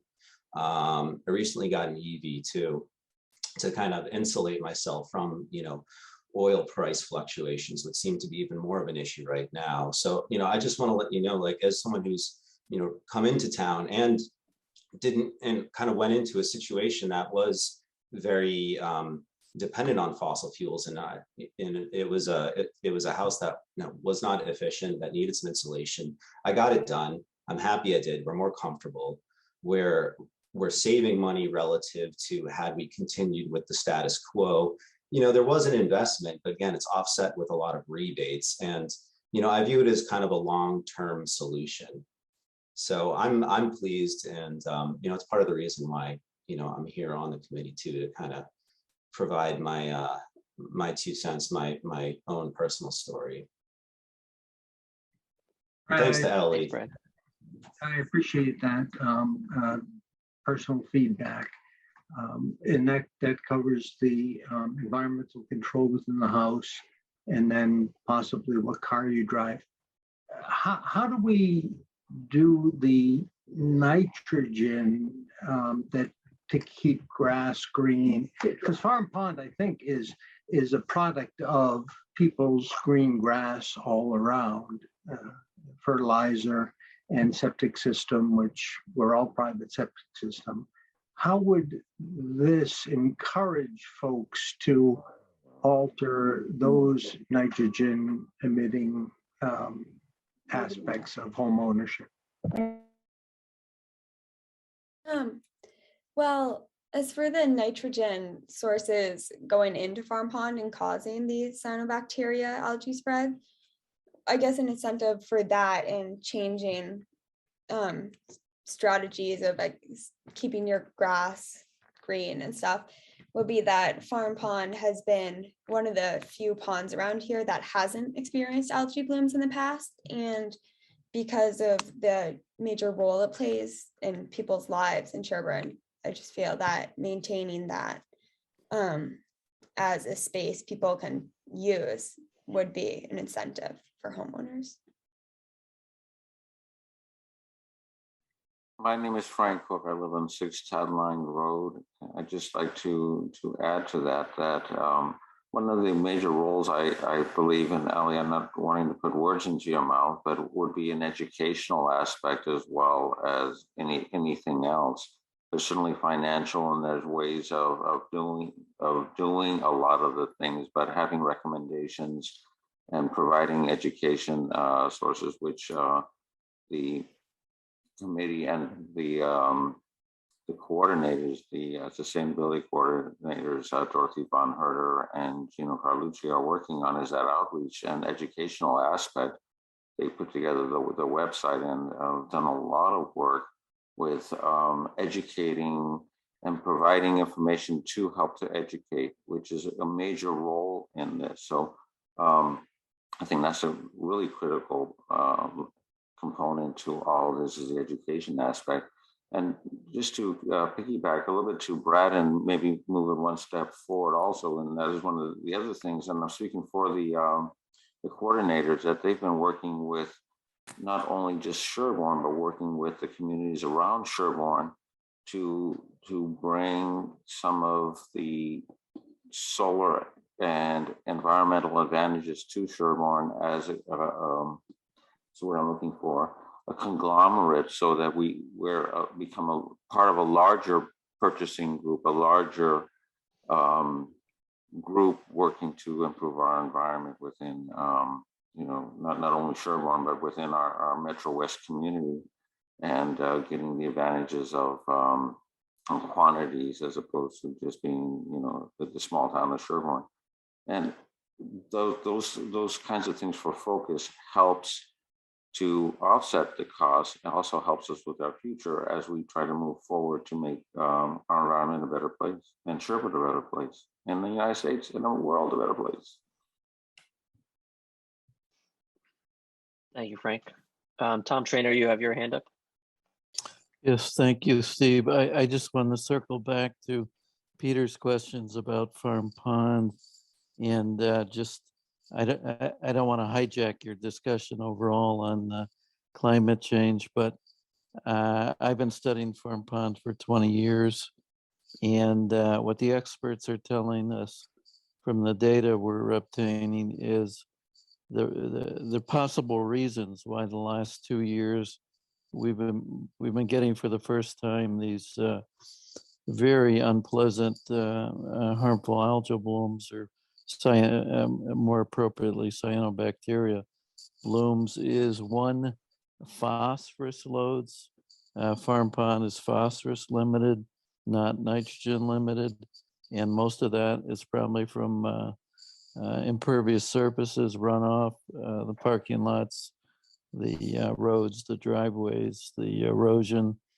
And more importantly, a big factor is the overall trend in increasing temperatures in our town, in this area, and leading to higher water temperatures that really promote the growth of the cyanobacteria.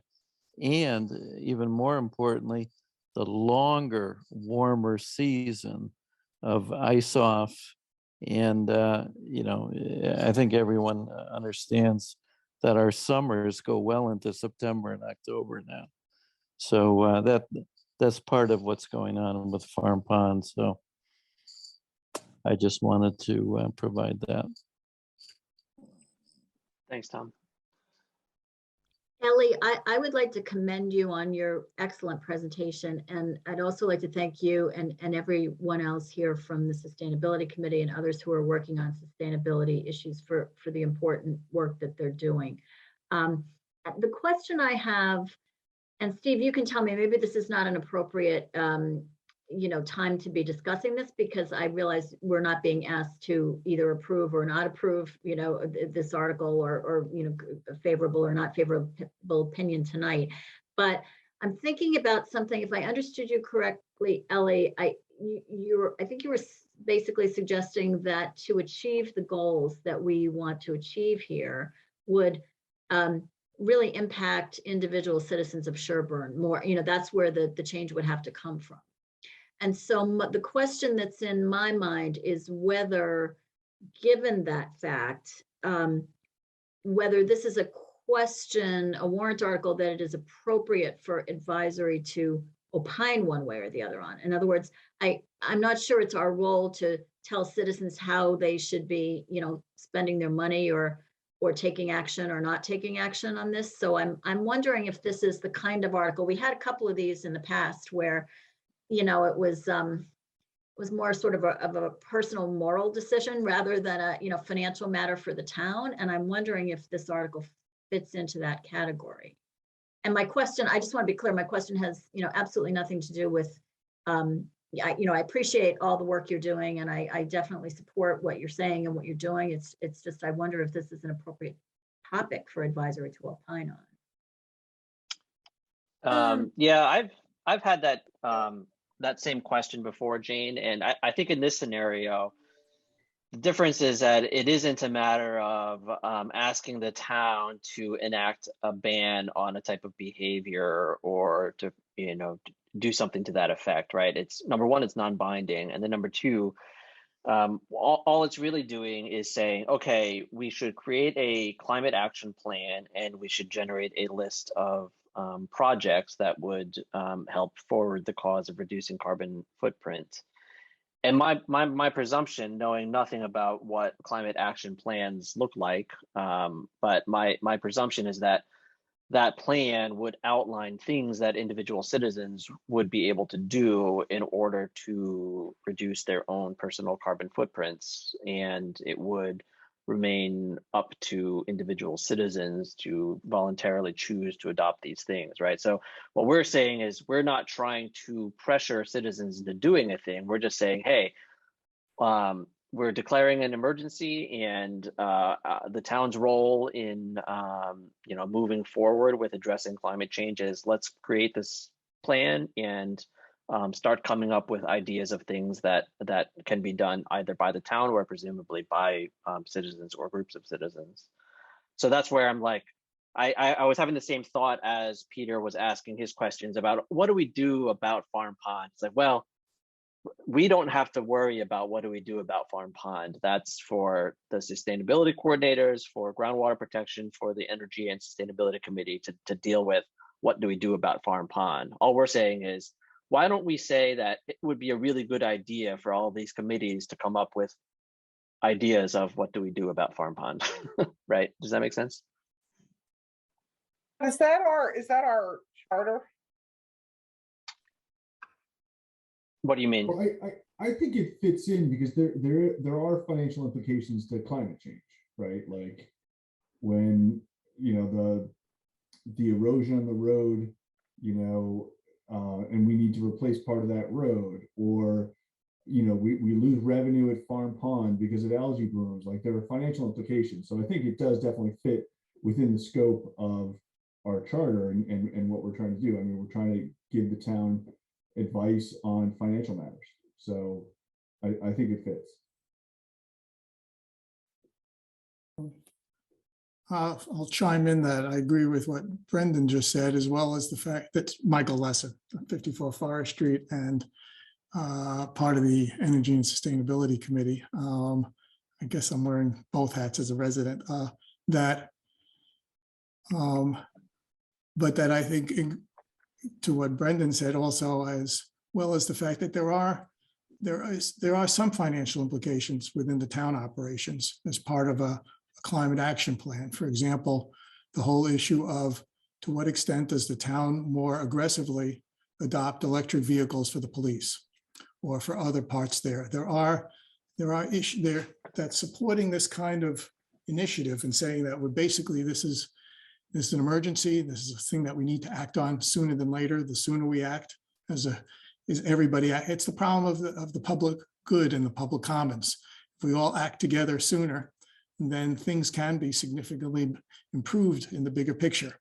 And one might feel that, right, if we just do it, or as Peter brought up, if we do it, are we going to be at a cost disadvantage to something else?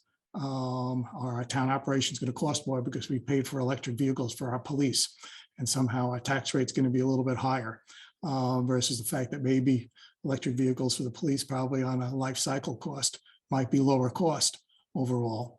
And it's a matter of upfront versus life cycle. So I think that there is a place for advisory in this, because there are these operations even within the town, and whether you make decisions on the town capital budget, which we'd like to try to start looking at more closely, to say that, fine, it costs more to do certain interventions in town facilities in terms of more insulation or new heating and cooling system might cost a little bit more. The payback might be 10, like we're looking at geothermal for Pine Hill for heating and cooling there. That might have a payback of like 15 or 20 years. If you just look at the simple finances, the question is whether if you factor in the value of all the carbon that's avoided. And I don't know, as an economist, I look around at these numbers like, is carbon worth $50? If we eliminate a ton of carbon that's being emitted now, it's going to save us $50 or $100 in the long term. That and some estimates are even higher. That one would say, fine, let's include in a town evaluation, and many corporations have it and towns have it, where you factor in the value of that carbon that you avoid emitting, because that is a real benefit to all of us. And that way, and that's an issue we haven't gotten to yet for a real capital cost decision. But those are the kind of things that this kind of warrant article puts more in front of us all, that we have to really factor in these kind of issues, because there are real burdens and costs to be borne by not acting. And we somehow have together, we can't just sit around and say, well, how are they going to do it if they're not doing it? Towns are doing it. We all have to do it. There's a state mandate in the Act of 2021 to reach certain targets by 2030. So I think one might call it an unfunded mandate, but there's real costs to not meeting that kind of thing. So I think, whereas I agree there's sometimes issues whether advisory should weigh in, I think this is something that there are implications for town operations, such as even with our resilience, whatever. I'll stop there, and I'll just say that as you got a letter from a memo from the committee that we all support, and the coordinators greatly obviously support this article. I'll stop there. Thank you, Michael. Dan. Thanks, Steve. Just, I guess, first off, Ellie, Thank you for a terrific presentation. Not even just a terrific presentation for a sophomore at Dover Sherburne, but a terrific presentation. So really appreciate that. It was really, really well done. So I guess I have a comment and a question. A comment is just, and Tom Trainer's on, so he may want to say something about this. My understanding is that the Open Space Committee has been working on elements of what might be part of a climate action plan. So maybe everybody's already talking, but if not, that may be one other place to connect with, because I know they've been thinking about how to try to coordinate across town committees on some of the same issues that you touched on. On the point about the education and the idea of trying to encourage Sherburne residents to change behaviors in ways that would be helpful for reducing greenhouse gas emissions.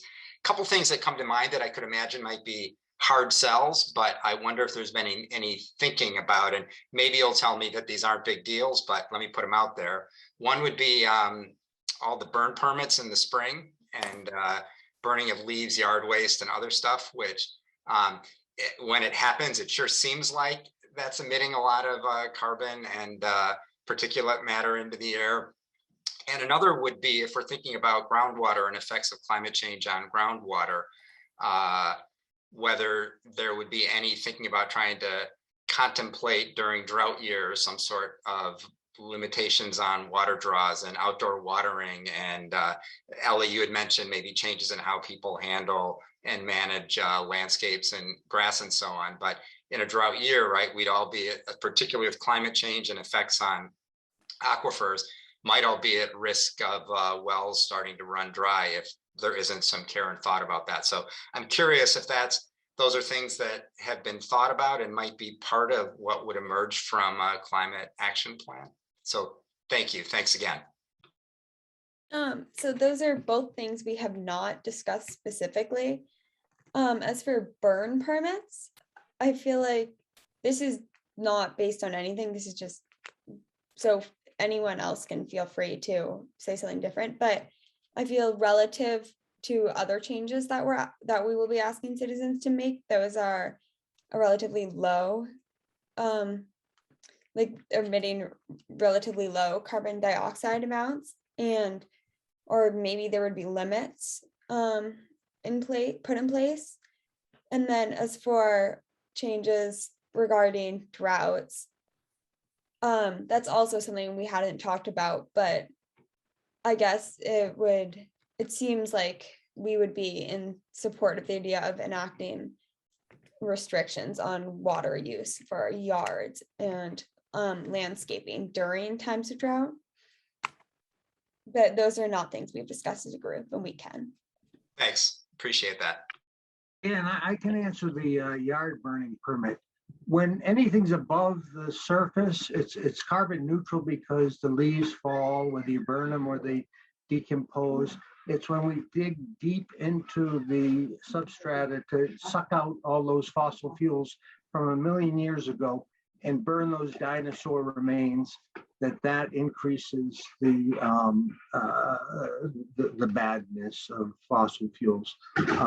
But the yard waste is a small percentage, unless you affect your neighbor's shed and burn that down. He may take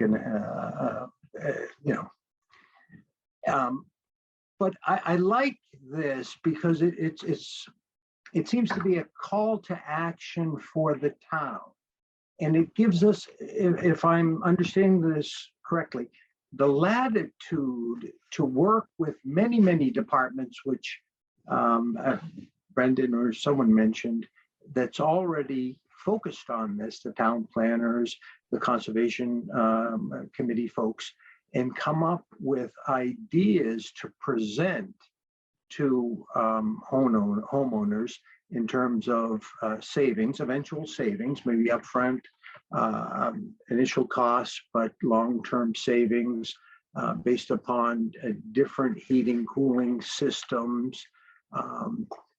From a capital perspective, to inject into that process the move towards electric vehicles, because initially it would have a cost that may be detrimental, higher taxes. But over the long run, if we can show from other towns that have done this or from studies that it actually lowers taxes, then it's a win-win situation for everyone. So I'm kind of in favor of the idea of a call to action, and the emergency declaration is kind of that call to action. And so I'd like to hear what other people think. Thanks. Michael, you've got your hand up.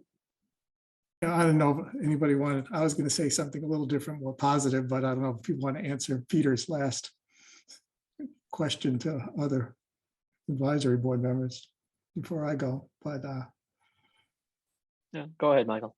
I was going to say I'd try to be a little more positive that in the end, this newer future with renewable energy base that's greener and sustainable, it's probably going to be lower cost. It's a matter of how do we get there? Petroleum replace whale oil. Renewables would probably replace hydrocarbons. In any case, the question is we're under duress, that we need to do it faster than possibly some of the market forces might allow otherwise. And so that's part of the urgency, given even the new reports that come out about what climate change is the costs are going to come up. But there is a lower cost, more sustainable future there. And even in the short run, part of what the kind of activities that the coordinators do with the Energy and Sustainability Committee is there are places where you just save money now. We're going to run a program on just getting people to do more energy audits and insulation. That Mass Save is a good program that we're trying to get expanded and just try to get more people to do it. And people will save money and try to find the people in town who are like Brad replacing their heating system now.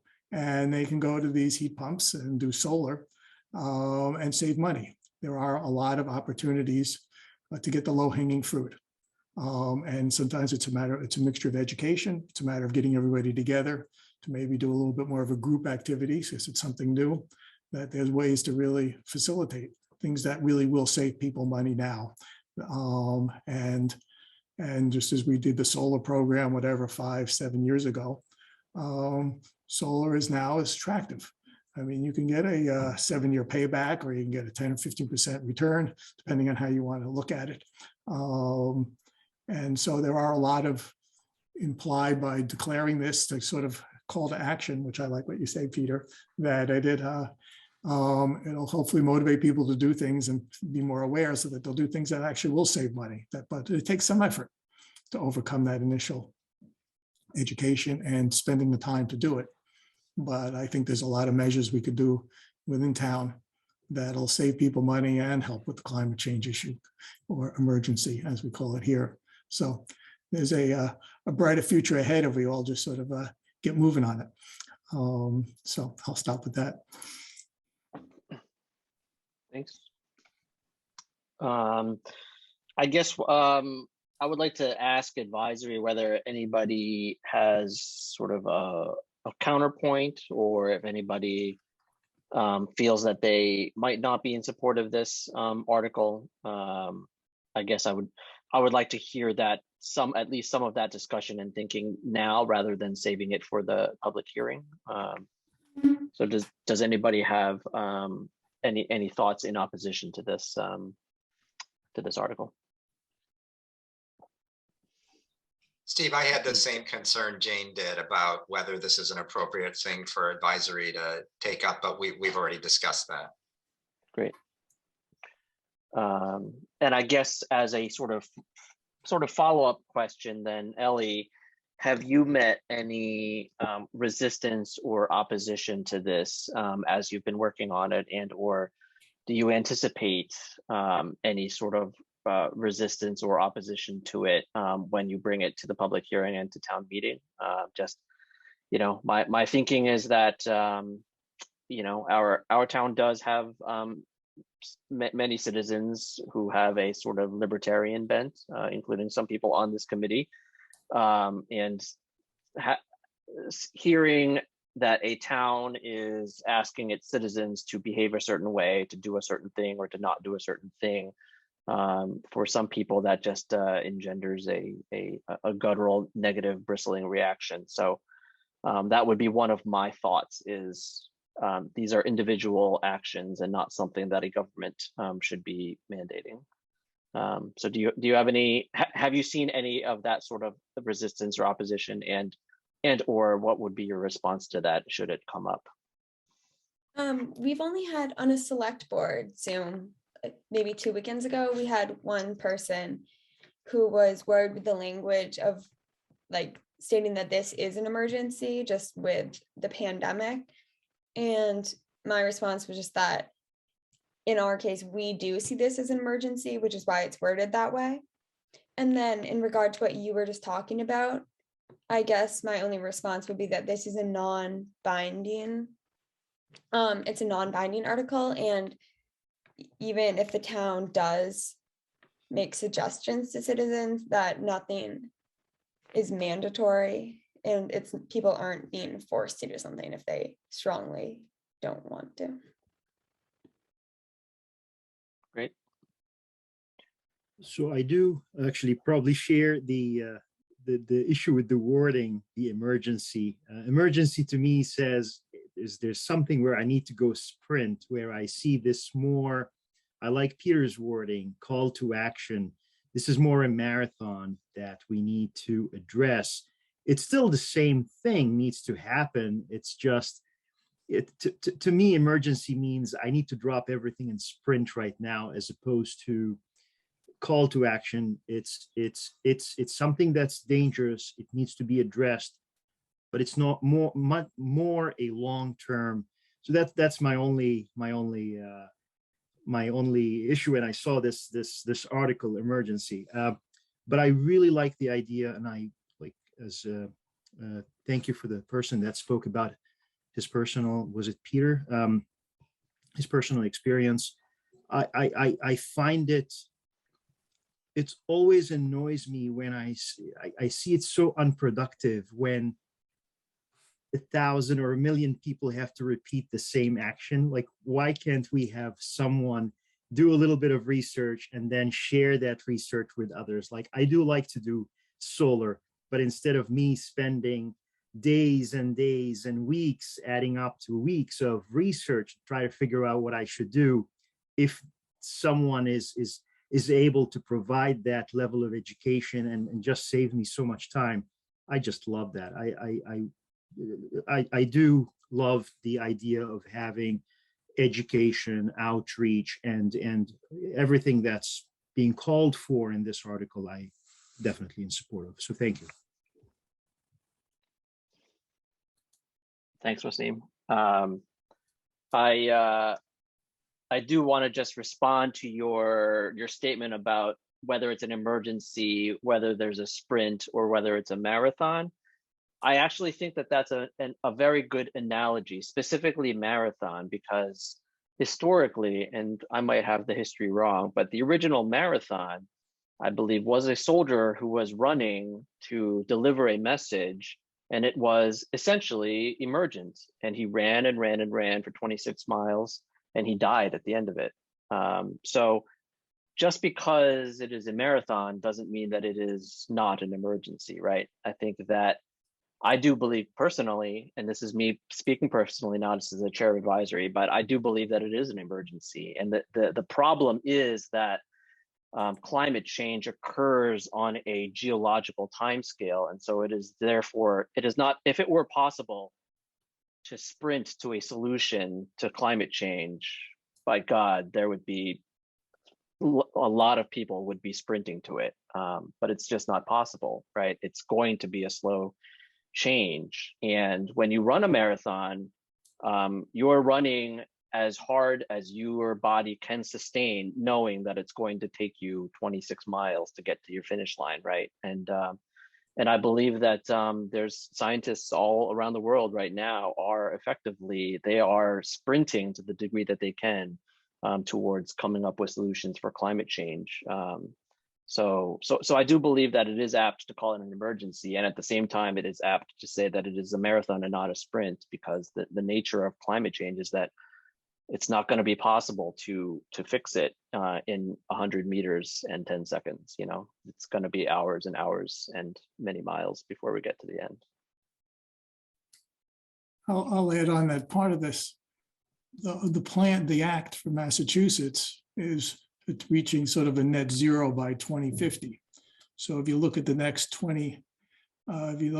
sort of 20 to 30 years, there you have to set goals along the way, and that those goals can be daunting. But even if you're looking at it as and some people claim 2050 is not even a good enough time period to avoid a lot of the costs, but to even think about part of what climate action plans do is you phase in the fact of akin to what the state act has, where you're trying to reduce emissions by 50% by 2030, and 2040 is 75%, that you basically have to plan ahead, that it takes planning, and it takes a lot of work at each stage. So that part of what might be viewed, whether it's an emergency or how you want to do it, is that we need to take a reasonable, if we want to really address the problem to some degree, that you start needing to plan now, and you need to start acting now in order to even reach the kind of goals that have been set at the state level or that are fairly modest by scientific standards. But yeah, so it requires a lot of actions now, as well as a sustained level of action over quite a period of time. But that's part of what the plans do, and part of why we're trying to ramp things up along the way, because we've got a long way to go to address it. Thank you. Thanks. Frank? You're muted, Frank. Thank you, sorry. If I could just add, combining what you said, Steve, and combining what Michael said, I agree 100%, and want to just only emphasize that emergency also could mean that I'm not preparing for a marathon that I'm going to run next year, in 2 years from now, in April. I need to drop everything now to start the marathon now also. That's really an important thing, right? This is a critical thing that's happening right now. I wish Sean Colleen was on, because he was part of a conference that talked about some of the concerns with the lack of natural gas and fuel sources for electrical energy plants, and what that might mean. And that's something we could possibly be looking at this summer. So though we have things that we're looking at for 2025, 2050, 2030, and we need to do all this for our marathon, it's also clear that right now we need to start, because we're having things even sooner than that this is going to impact. So, Wasim, I would say it is a drop of everything. We need to start working on this stuff now. And as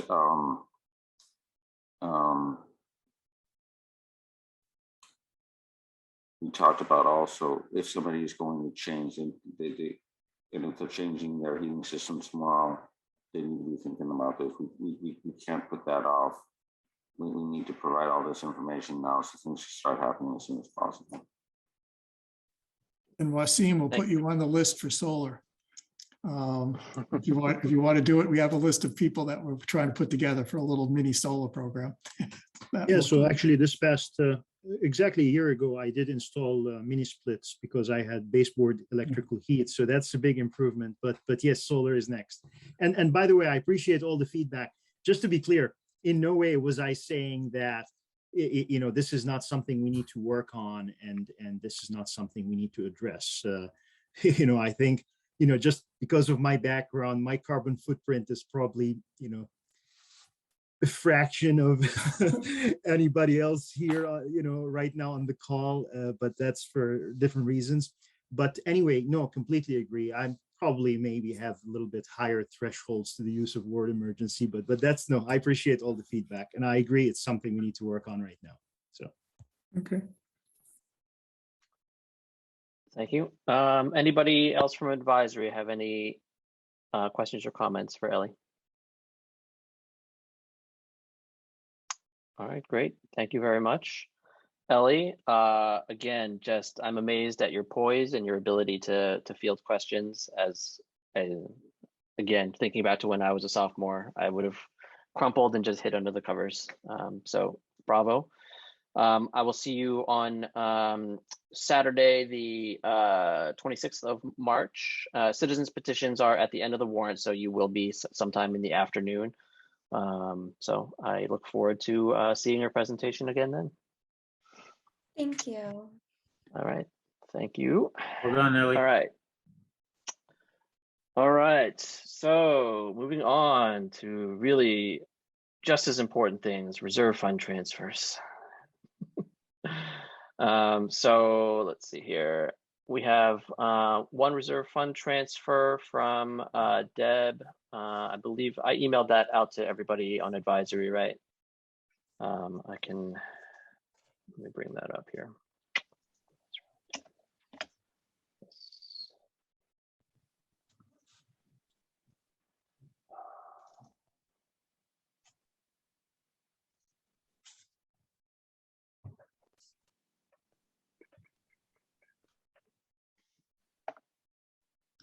As Steve is bringing it up, I can just kind of go through some of the verbiage. So as you know, the creation of and use of the reserve fund is specified by Chapter 40, Section 6 of the Massachusetts General Law.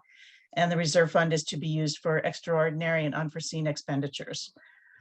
So this, what I'm asking for is to use $81,000 of the $300,000 reserve fund that we have in the operating budget to cover the Board of Selectmen's line item for the town administrator.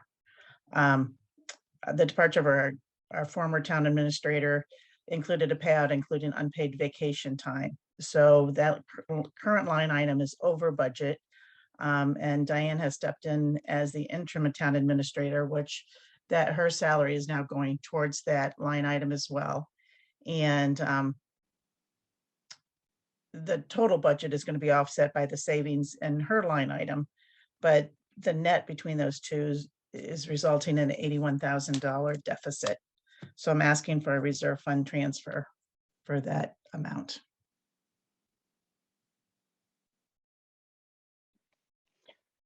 Okay, so then,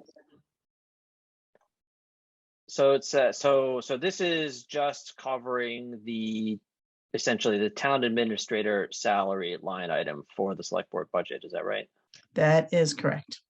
Okay, so because it says original budget this fiscal year 159,432, that was essentially the town administrator's salary line, but now you're forecasting 274, and then offsetting that with because of Diane taking the interim spot. So Correct. This doesn't affect the rest of the select board operating budget at all. It's just the town administrator line.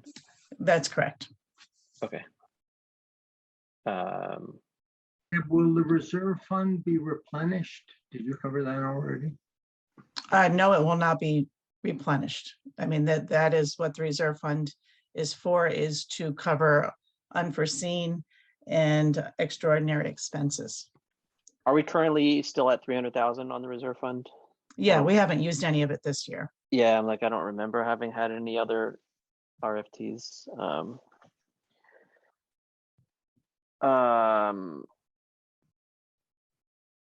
Okay, I guess my other question then would be, is there any mechanism by which we could basically just continue to cover this expense through sort of other parts of the select board budget and then just settle this during the end of your transfers period, as opposed to taking it from the reserve fund right now? We could wait a little bit longer. By law, none of the department expenditures should be overrun until the last 2 months of the year. So which would be, May and June. And I don't think we're not going to get through March and April without running over. And this is truly unforeseen and extraordinary. Don't you have to, there's a timing to pay this out from the last day of employment. Does that apply to municipalities also? I know in the private sector, you know. I really don't know. It has already been paid out, so it's kind of a moot point.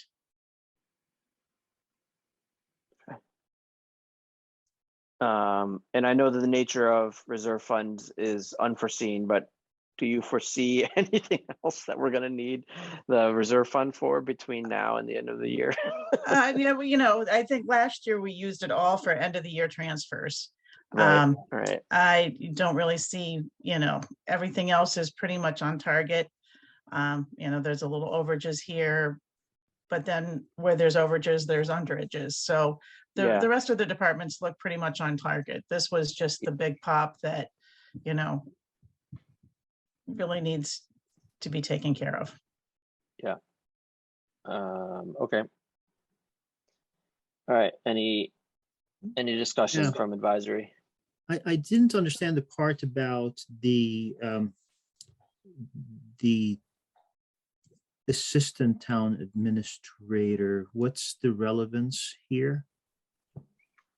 So because Diane is taking over as the interim town administrator, so her salary, the assistant town administrator salary now is not being utilized, right? And then I believe that she also agreed to take a lower salary as interim town administrator than what David Williams was making as the town administrator. So I think between those two things, there's a relative savings in the assistant town administrator line that's offsetting this payout. Is that right, Deb? That is correct.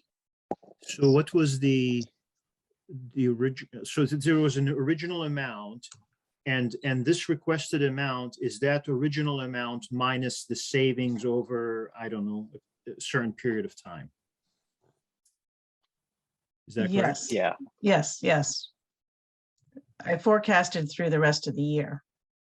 Oh, forecasted over the rest of the year. Yeah. Okay. So yeah. So this should be a one-time thing. This should cover the town administrator's salary line for the rest of the year. That's correct.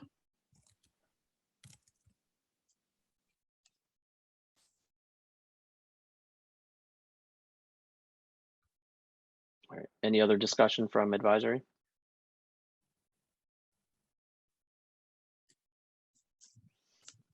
How much vacation time can you accumulate? I'm not sure that I can actually say that. I you know, I don't want to say anything I'm not supposed to say. I'm going to guess there are some elements here that are executive session type discussions. So correct, yeah. No, I'm sorry. I didn't mean about like a particular person. I was just wondering because like obviously in private companies, there's a limit to how much you can accumulate. I think these are usually contractual. These positions are usually contractual, so they're negotiated. Nice. Within limits, I would imagine. That's true.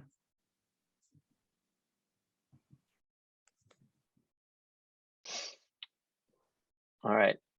Any other discussion?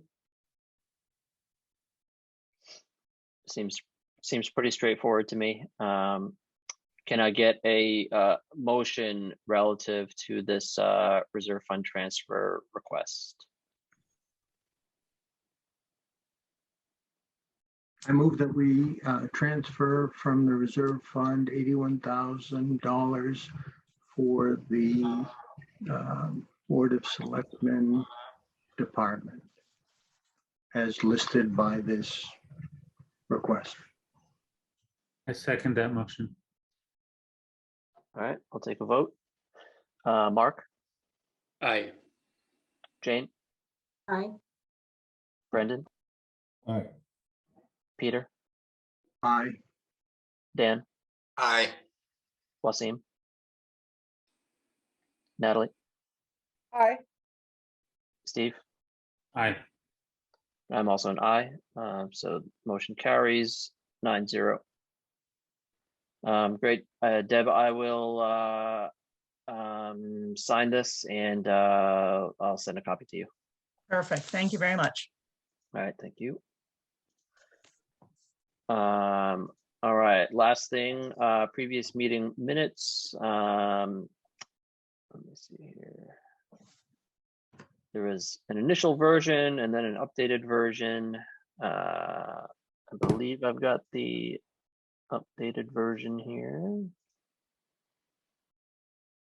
And Dan, let me know if this is the wrong version. Or wait, no, Mark, you did it. Mark, sorry. All right, and again, sorry, as usual, this is the first time I've looked at this. Let's see one thing, Peter's last name is spelled wrong. One edit. Please feel free to call out any edits as you see them.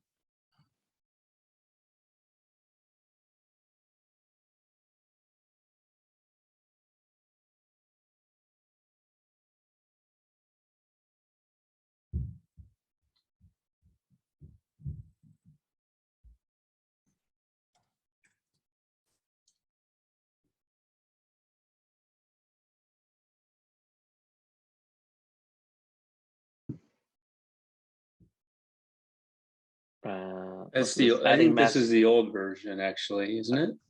Darn it. Let me see here.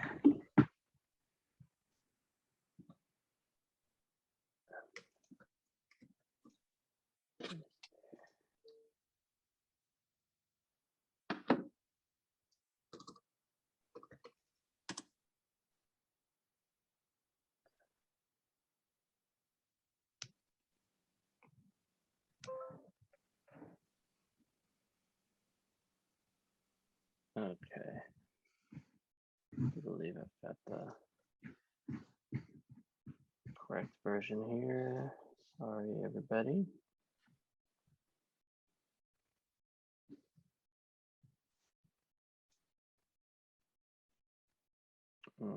Peter's name is still wrong.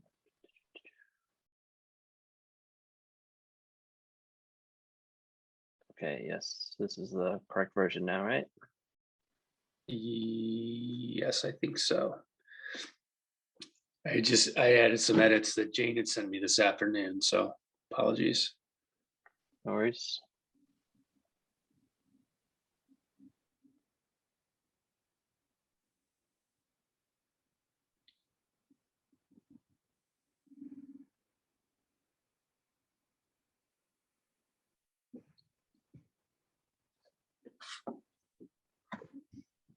All right, that looks good to me. Anybody else have any edits? All right, if not, can I get a motion to approve the minutes of the February 16 advisory committee meeting as edited on screen? I move that we approve the minutes as edited on screen. Second. All right, let's vote. Mark? Aye. Jane? Aye. Brendan? I'm gonna abstain from this one. I wasn't there. Oh yeah, that's right. Thank you. Peter? Aye. Dan? Wasim? Aye. Natalie? Aye. Steve?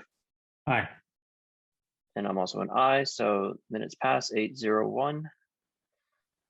All right, and if there's nothing else, then can I get a motion to adjourn?